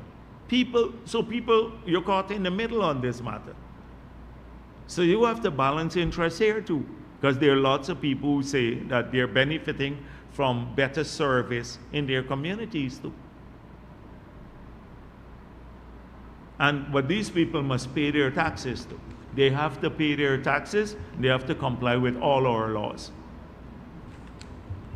Finally, Chartered Accountant Mr. Ram is of the view that the rapid pace of the oil and gas sector is preventing Guyanese from enjoying real benefits from the sector. He said that because we don't have the capacity, it is robbing us from having real local content. He has thus called for a reform in the Local Content Act. How do you view this? So, if you don't have the capacity, so the local content law is, if we don't have the capacity, we allow them to bring in the capacity. If we have it here, then we must allow our own people to get the jobs or the opportunity. The jobs. And then there are some areas carved out specifically for Guyanese.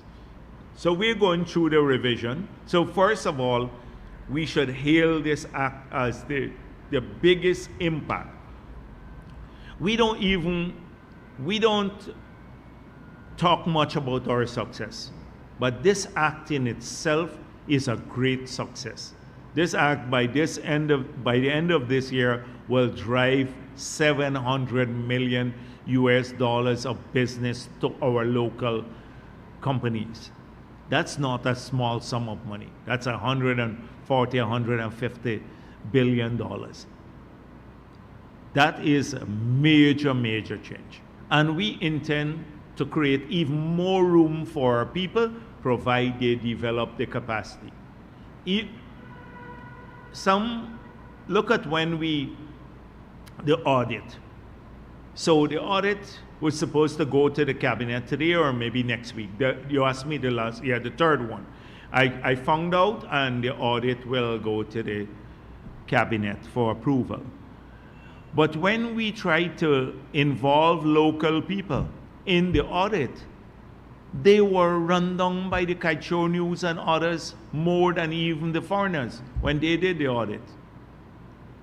So you can't have it both ways. You can't, when we take a risk with our local people and give them the work to build capacity, and we say, you have to come in with a foreign company so their skill is transferred. We take that risk, we get hammered for taking the risk that they are not great enough. And then on the other hand, you say, oh, we're not getting the opportunity, so we can't build the capacity. That is what we encounter every day, particularly from they catch your news. And so it is our intention to strengthen this law. It's our intention to expand the opportunities available to our people. It's our intention to close the loopholes that some foreign companies are utilizing. It's our intention because some of them get high-paying jobs, right? So the management, they have higher paying jobs for the foreigners, but over time, they have to change the management. So a lot of the companies now, some of the big companies, and we'll start exposing them, they're trying to get their foreign staff, claiming that they lived here for 5 years, and to get them nationality, Guyanese nationality.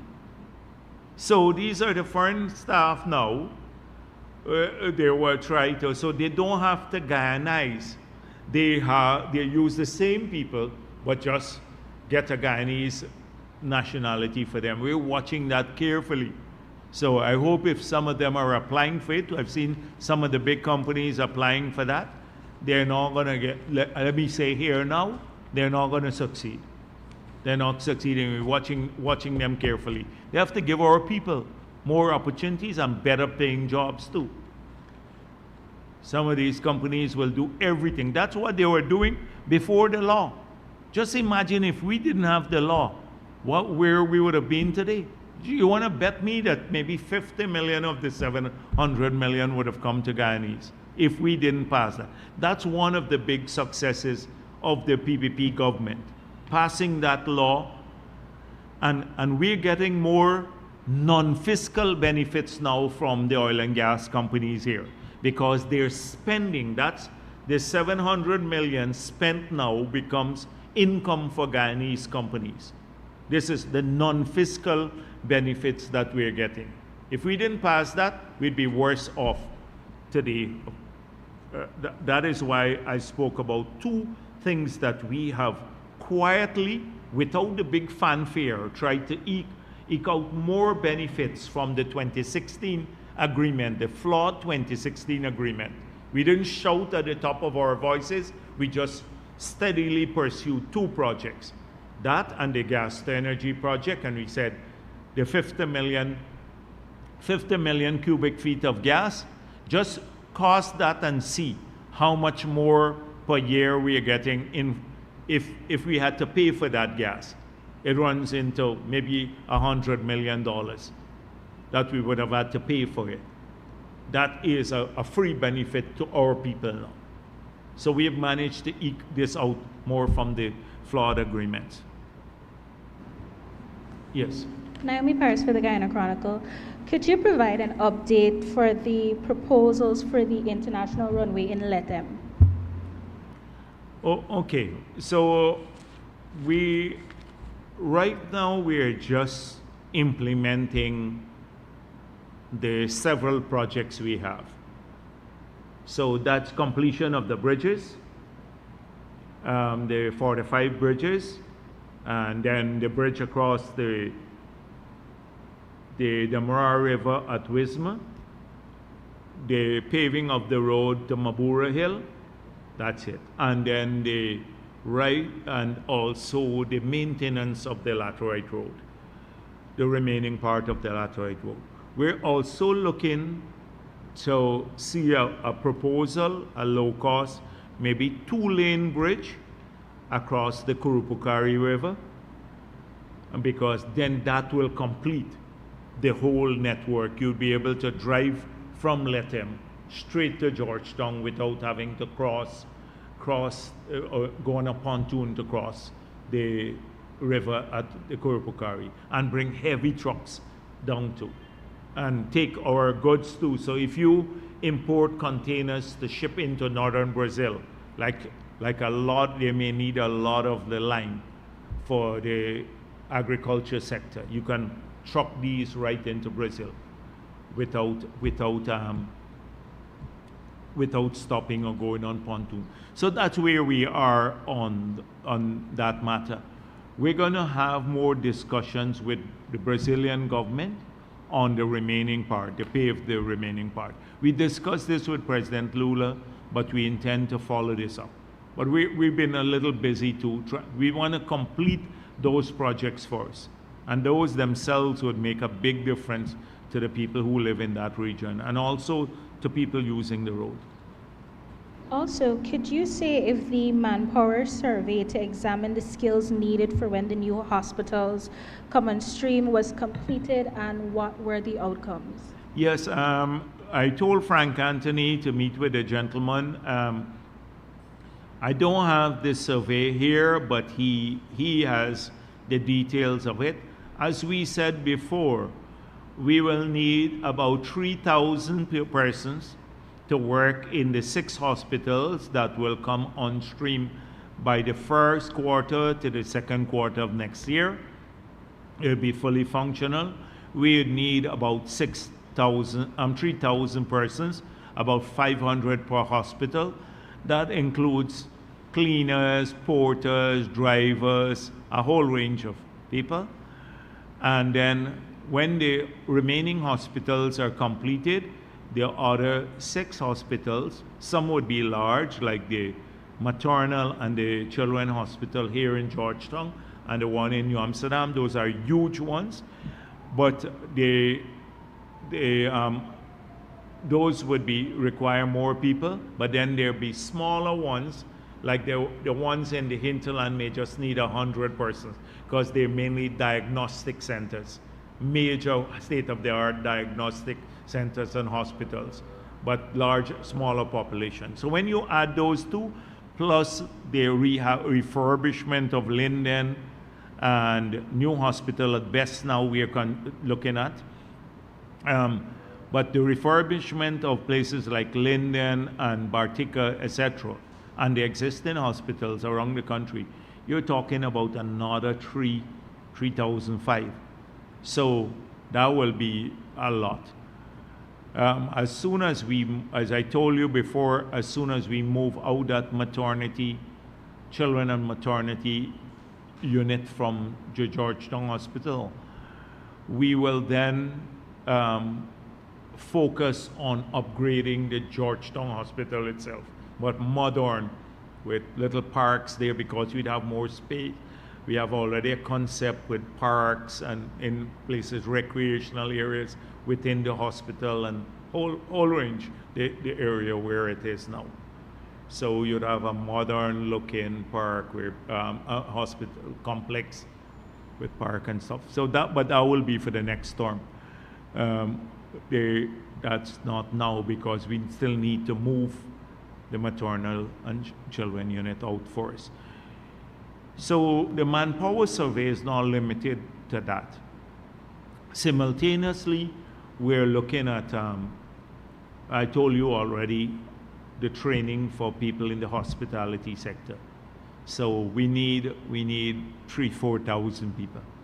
And it's a rapid build-up because the hotels are gonna start coming on stream very soon. So it's a rapid build-up of those skill training. We may have to work with the owners of these hotels directly to support their training. There's one thing that we have to look at. It's these call centers around the Caribbean. I saw 2 in Jamaica were closed. Some of the call centers here I've seen already, because people are losing business abroad. So they claim that they're very sensitive businesses, and sometimes they lose business based on the quality of work, but that's not the main factor. What is happening globally is that a lot of people there's a reorganization of the business, and a lot of AI is being used now to perform the functions that people used to perform like as individuals, like answering phones and stuff like that. They're using bots and all of these to perform those tasks. So AI, that's one of the negatives of AI. It will displace large numbers of people from labor-intensive industries. They will become more capital-intensive and, well, not so much capital-intensive. They'd employ less people. in these areas. So we have to constantly look at those people, the ones who may lose jobs. I spoke with Ashni Singh and the others already. We see if we need to retrain people and to find other opportunities for them. So we will have to work with people to absorb them who might lose jobs. So we are looking in these areas. We have a greater possibility here because you have so many job opportunities in the city, in Region 4. And most of these call centers are in the Region 4. So we have a greater possibility of absorbing the labor quickly. So we're paying attention to that issue too. There are lots of different areas. Clearly, the construction industry needs a lot more skilled people. If you talk to Hamilton, the training that we're doing now there is unbelievable. It's a large number of people are getting the skill and the certification necessary to work in the construction sector. And I urge people to utilize these opportunities more. So we're now waiting on a perfect manpower plan. We know what the skills we need to produce now, and we've already embarked upon that. We're not waiting on any perfect manpower plan, but we had the need to do this at a technical level, and so it's being done for various sectors. Cordell Jones, Live Wire News. Dr. Jagdeo, is the government supportive of the Bridgetown Initiative? Yes, we're very supportive of the initiative. And the initiative has gone through several iterations, and it builds on a lot of advocacy that has been pursued by the developing world and by CARICOM itself over a number of years. It has reflected a lot of the aspirations of the developing world for a more just global system that takes account of their peculiarities. So in a nutshell, that is what it's about.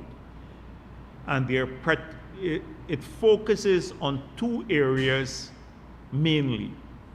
In the financial sector, to build a global financial system that would allow small developing countries with all of their limitations to prosper without the need for a global handout.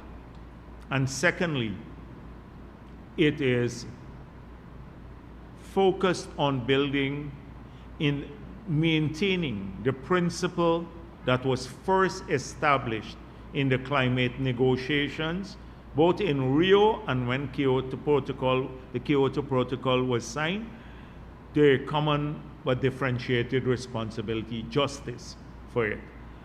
And so if you look at almost all the initiatives, you would see it mentioning things like the multidimensional vulnerability index being used now by the UN to assess these countries. In the past, gross domestic product was the only factor that was used. So a country that may have a lot of problems, say St. Kitts Nevis, might have a higher GDP than the other countries in the world, the least developed countries, but may have even a worse problem with replicating and reproducing its labor force, and also maintaining its level of social service to the communities, and may even be more debt stressed than an LDC. But they would graduate out of multilateral assistance or preferential multilateral assistance, particularly by the IFIs, because they were judged on the basis of this sole criterion, which is per capita GDP. When you look at a multidimensional vulnerability index, then you start looking at all levels of vulnerability. So an LDC may be less vulnerable than a more developed country in the world because of geographic factors. So like CARICOM countries are in the hurricane zone, and therefore they get hit a lot by hurricane. They're more vulnerable to climate change. So we are pleased now with the use of this index by the UN. We now need to get this index embraced warmly at the bilateral level and by the IFIs. If that happens, then there will be an acceleration of the progress we have made in getting like contingent lines of credit for disaster, like the debt pause clause that we managed to get in contracts, now loan agreements. This would happen. So that you can have lower cost financing flowing to these countries to address their development needs. And then on the climate side, adaptation is key for us.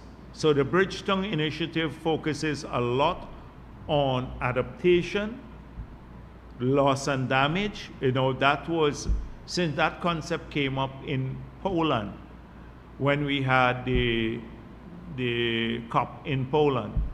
And now only, I don't know how many years after I was president then. So it is only now they have agreed to the establishment of the loss and damage fund and to put in place a board and allocated 700 million US to it. But 700 million US is practically nothing when you look at the historic, because this was the deal with historic losses. But we're pleased that at least the fund has been established. We need now more adaptation resources to come to address current foolproofing of the economy or climate proofing of the economies. So there is a push by the Bridgetown Initiative to ensure that that happens too. They have called for several things. In fact, in the Bridgetown Initiative, as to how this could be financed. So taxes on aviation and shipping, taxes on windfall profit for oil and gas companies, a global financial tax. These are not new things. If you look at the report that was issued when the UN Secretary General established a high-level committee to look at raising $100 billion per year. I was part of that committee, Larry Summers, Christine Lagarde, who became the head of the IMF, Sri Mulyani, a whole range of people. And those ideas were there as to how you can finance raising money more for renewable and adaptation particularly. But the key thing in the Bridgetown Initiative that we have always argued about, then at the UN Secretary General Committee, and now I will continue to argue for this because we may have a disagreement with some countries that do subscribe to the Bridgetown Initiative, that the burden of the taxation must not fall equally on the developing world. Because if you do that, then you will basically be doing, we move from common but differentiated responsibility to equal burden sharing. And we don't subscribe to that principle. So these are some of the things that the initiative speaks of, but we're very supportive of it. We're very supportive, and we want to thank Barbados for pushing it. They're moving, in fact, to establish, I think the legislation was in place, a blue-green bank in Barbados. We will be part of that bank. Guyana will be part of it. We made a commitment to that too.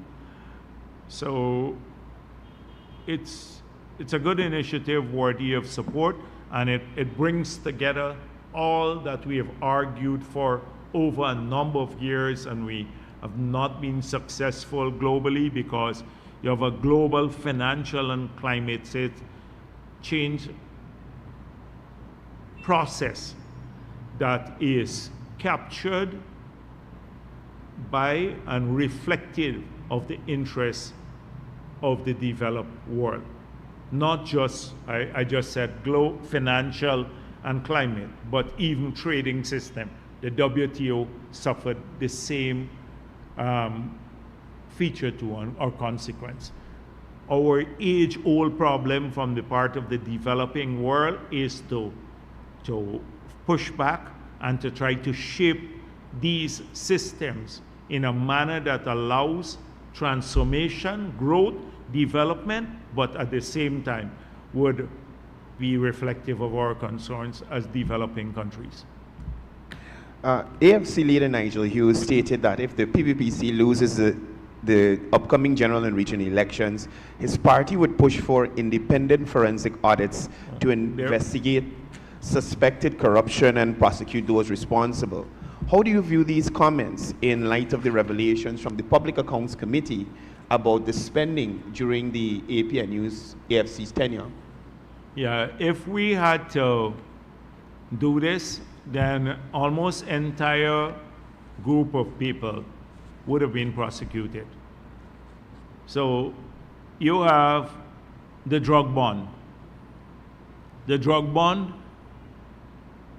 until now, we don't know how we ended up paying $12 million a month for a house renting a house in which street it is? Sussex Street.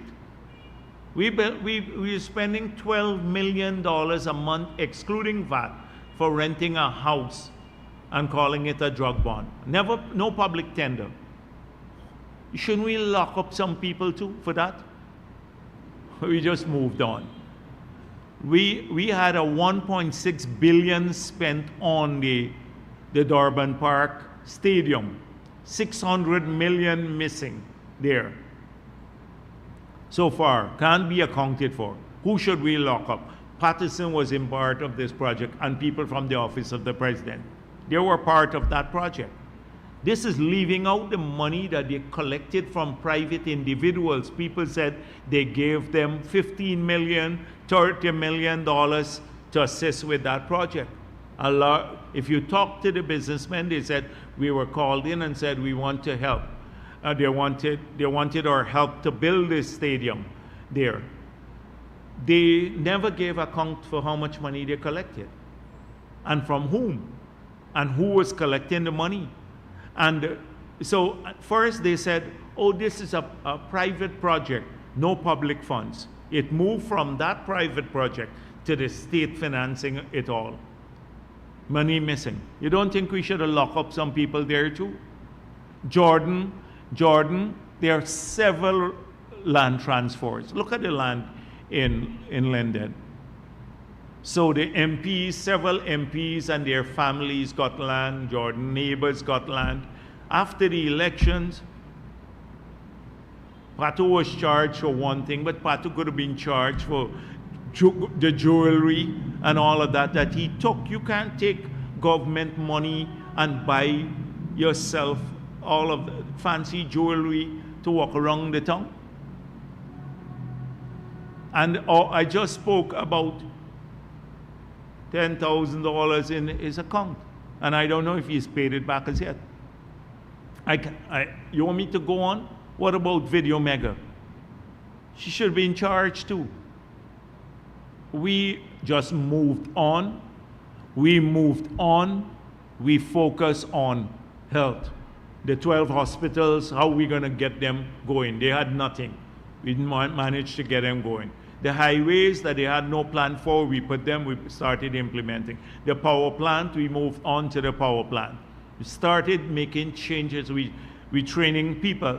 The 50,000 people paid for by the government on scholarship, now training them. That's what we did. We could have every week got one of them in Soku and let that dominate the news feed. And that's why I said sometimes weird thing. And look at the forensic audit they did. They did forensic audit. They had partisan people who came in and did the audit. They had Christopher Ram, who was campaigning with them. Gulsaran was close to them. All of the people, Gulsaran got called to do the audit. That was, I think, a corrupt thing. A minister called you and said, I have some contracts for you here. Come and tell us which one you want. He himself said that. He took one, got paid tons of money, millions of dollars. They did audits of NISIL, GFC, the Housing Fund. Almost every entity, 45 forensic audits they did. What was the result of it? What did they find? So that is just a fig leaf to divert attention from what they did. The fig leaf to divert attention. Nigel Hughes, if we did a forensic audit about his role in what role he had in influencing the 2016 agreement. The 2016 agreement. He resigned just before, as chairman of the party, AFC. He resigned just before the agreement started. But the negotiations had already started, and he resigned just before, as you got closer to the signing of the agreement. Isn't that a big conflict of interest? Not conflict of interest, is that maybe were there considerations for this? So that's their rhetoric all the time. They like lock up people, bully them, etc. The whole day they lock up somebody, lock up Jagdeo, lock up somebody else. If these are that's why I said we had the most corrupt government in that period.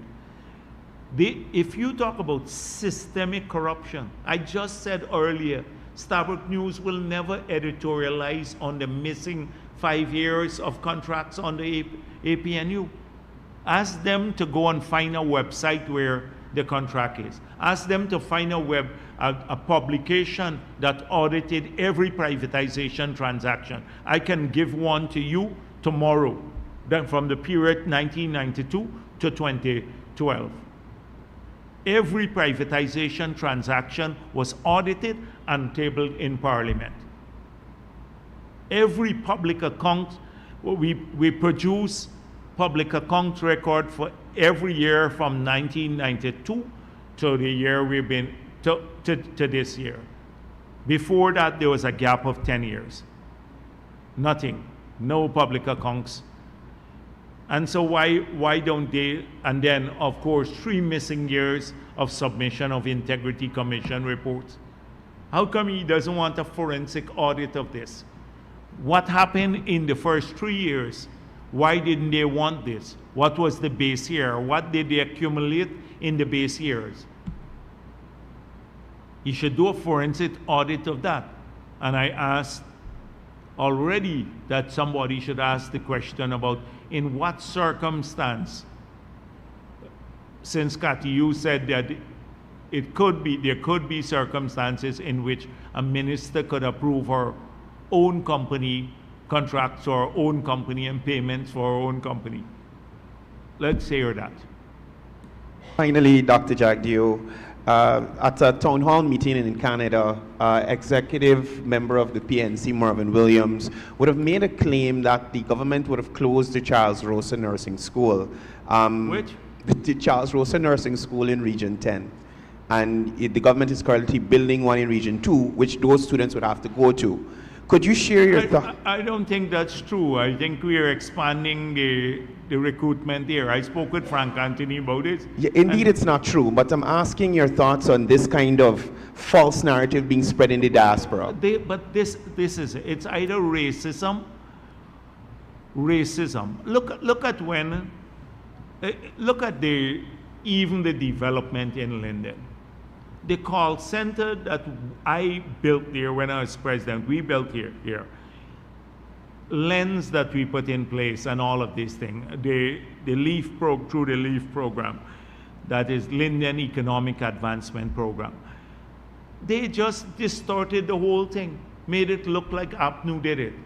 No housing development. And look, when we talk about the two facilities we're building, we're spending over $1 billion now in the Mackenzie and Bear Rock Stadium, where you can have one, you could have ICC lights in one, you can play ICC cricket. That's a $300 million lighting system that you have there, that you can play international cricket there. And by the way, the lighting thing was terrible. I didn't go there, but I heard about it, and I saw some memes saying that I caused the blackout. But the thing is that I found out what happened. So they told me that they have 3 of these lights that are powered from one 400 kilowatt generator and another 3 from another 400 kilowatt generator. And that the underground cable to that generator burnt, and it caused a feedback on the generator. So they had a hard time finding out what happened. The underground cable was burnt. And so this is what took place. But it's unfortunate that that happened. And it's very unfortunate that also the rain fell yesterday. It's very unfortunate. I didn't get to go, but I was very disappointed that the rain fell. I think we would have made the score yesterday. So coming back to lights, yes. So I was talking about Clinton, yeah. So I hope tomorrow we do well. These people have me like worried. So, Linden, you remember Norton? He was saying that, oh, we're building a cricket stadium in Linden, and we're doing it because somehow the PPP, that Linden plays football, and we're discriminating. Indian sport is cricket, you know?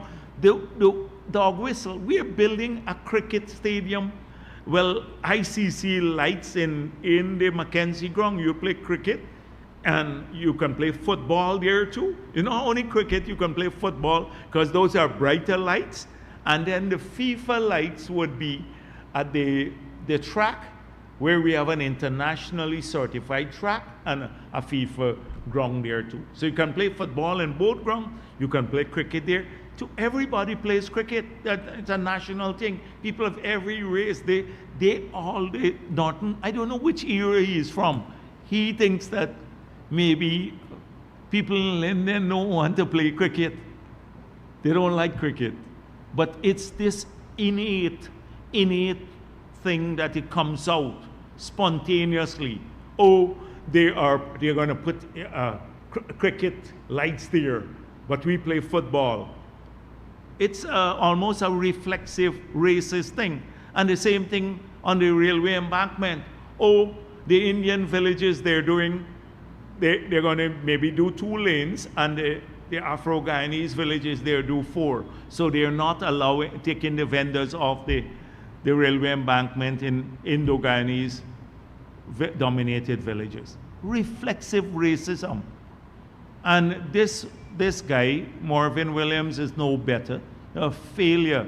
I think they are failure in government. I don't know what he did in the 5 years they were there, but I can tell you it was nothing much. But to go to Linden and lie. So again, Region 10, look, they're shutting down the nursing school here. When the fact is that we're actually going to train more people at the nursing school in Linden, but they're opening one in Region 2. Again, the dog whistle. Oh, Region 2, PPP, maybe more Indians live there. This is the racism that they push every single day. Not that the people of New Amsterdam now will get a new track. We're going to spend 800 million on that track and the lights there for New Amsterdam, and it's under construction now. Or Linden, they have 2 stadiums, or in Anna Regina or in Port Morant or anywhere else. They just are all the time focused on racism. Everywhere it's a dog whistle. So I wouldn't be surprised that they did that. Notice when they go there, they would never be able to talk about policy. They can't talk about policy. Have you ever seen a APNU meeting where the focus is on policy or the AFC? They just, oh, we don't like what the PPP is doing. We had this idea to do this thing, etc. Nothing on policy. Yes. Yes, my next question is pertaining to Suriname somewhat. You mentioned that you're happy for the Suriname agreement and you spoke with the minister, but can you say what's going on with our 150 fishing license from Suriname? Are we giving up on that? Are we still pursuing it? It's utterly disgusting, and you know my views on that. The last time I said it, I got into, they were not very happy when I said what I had to say.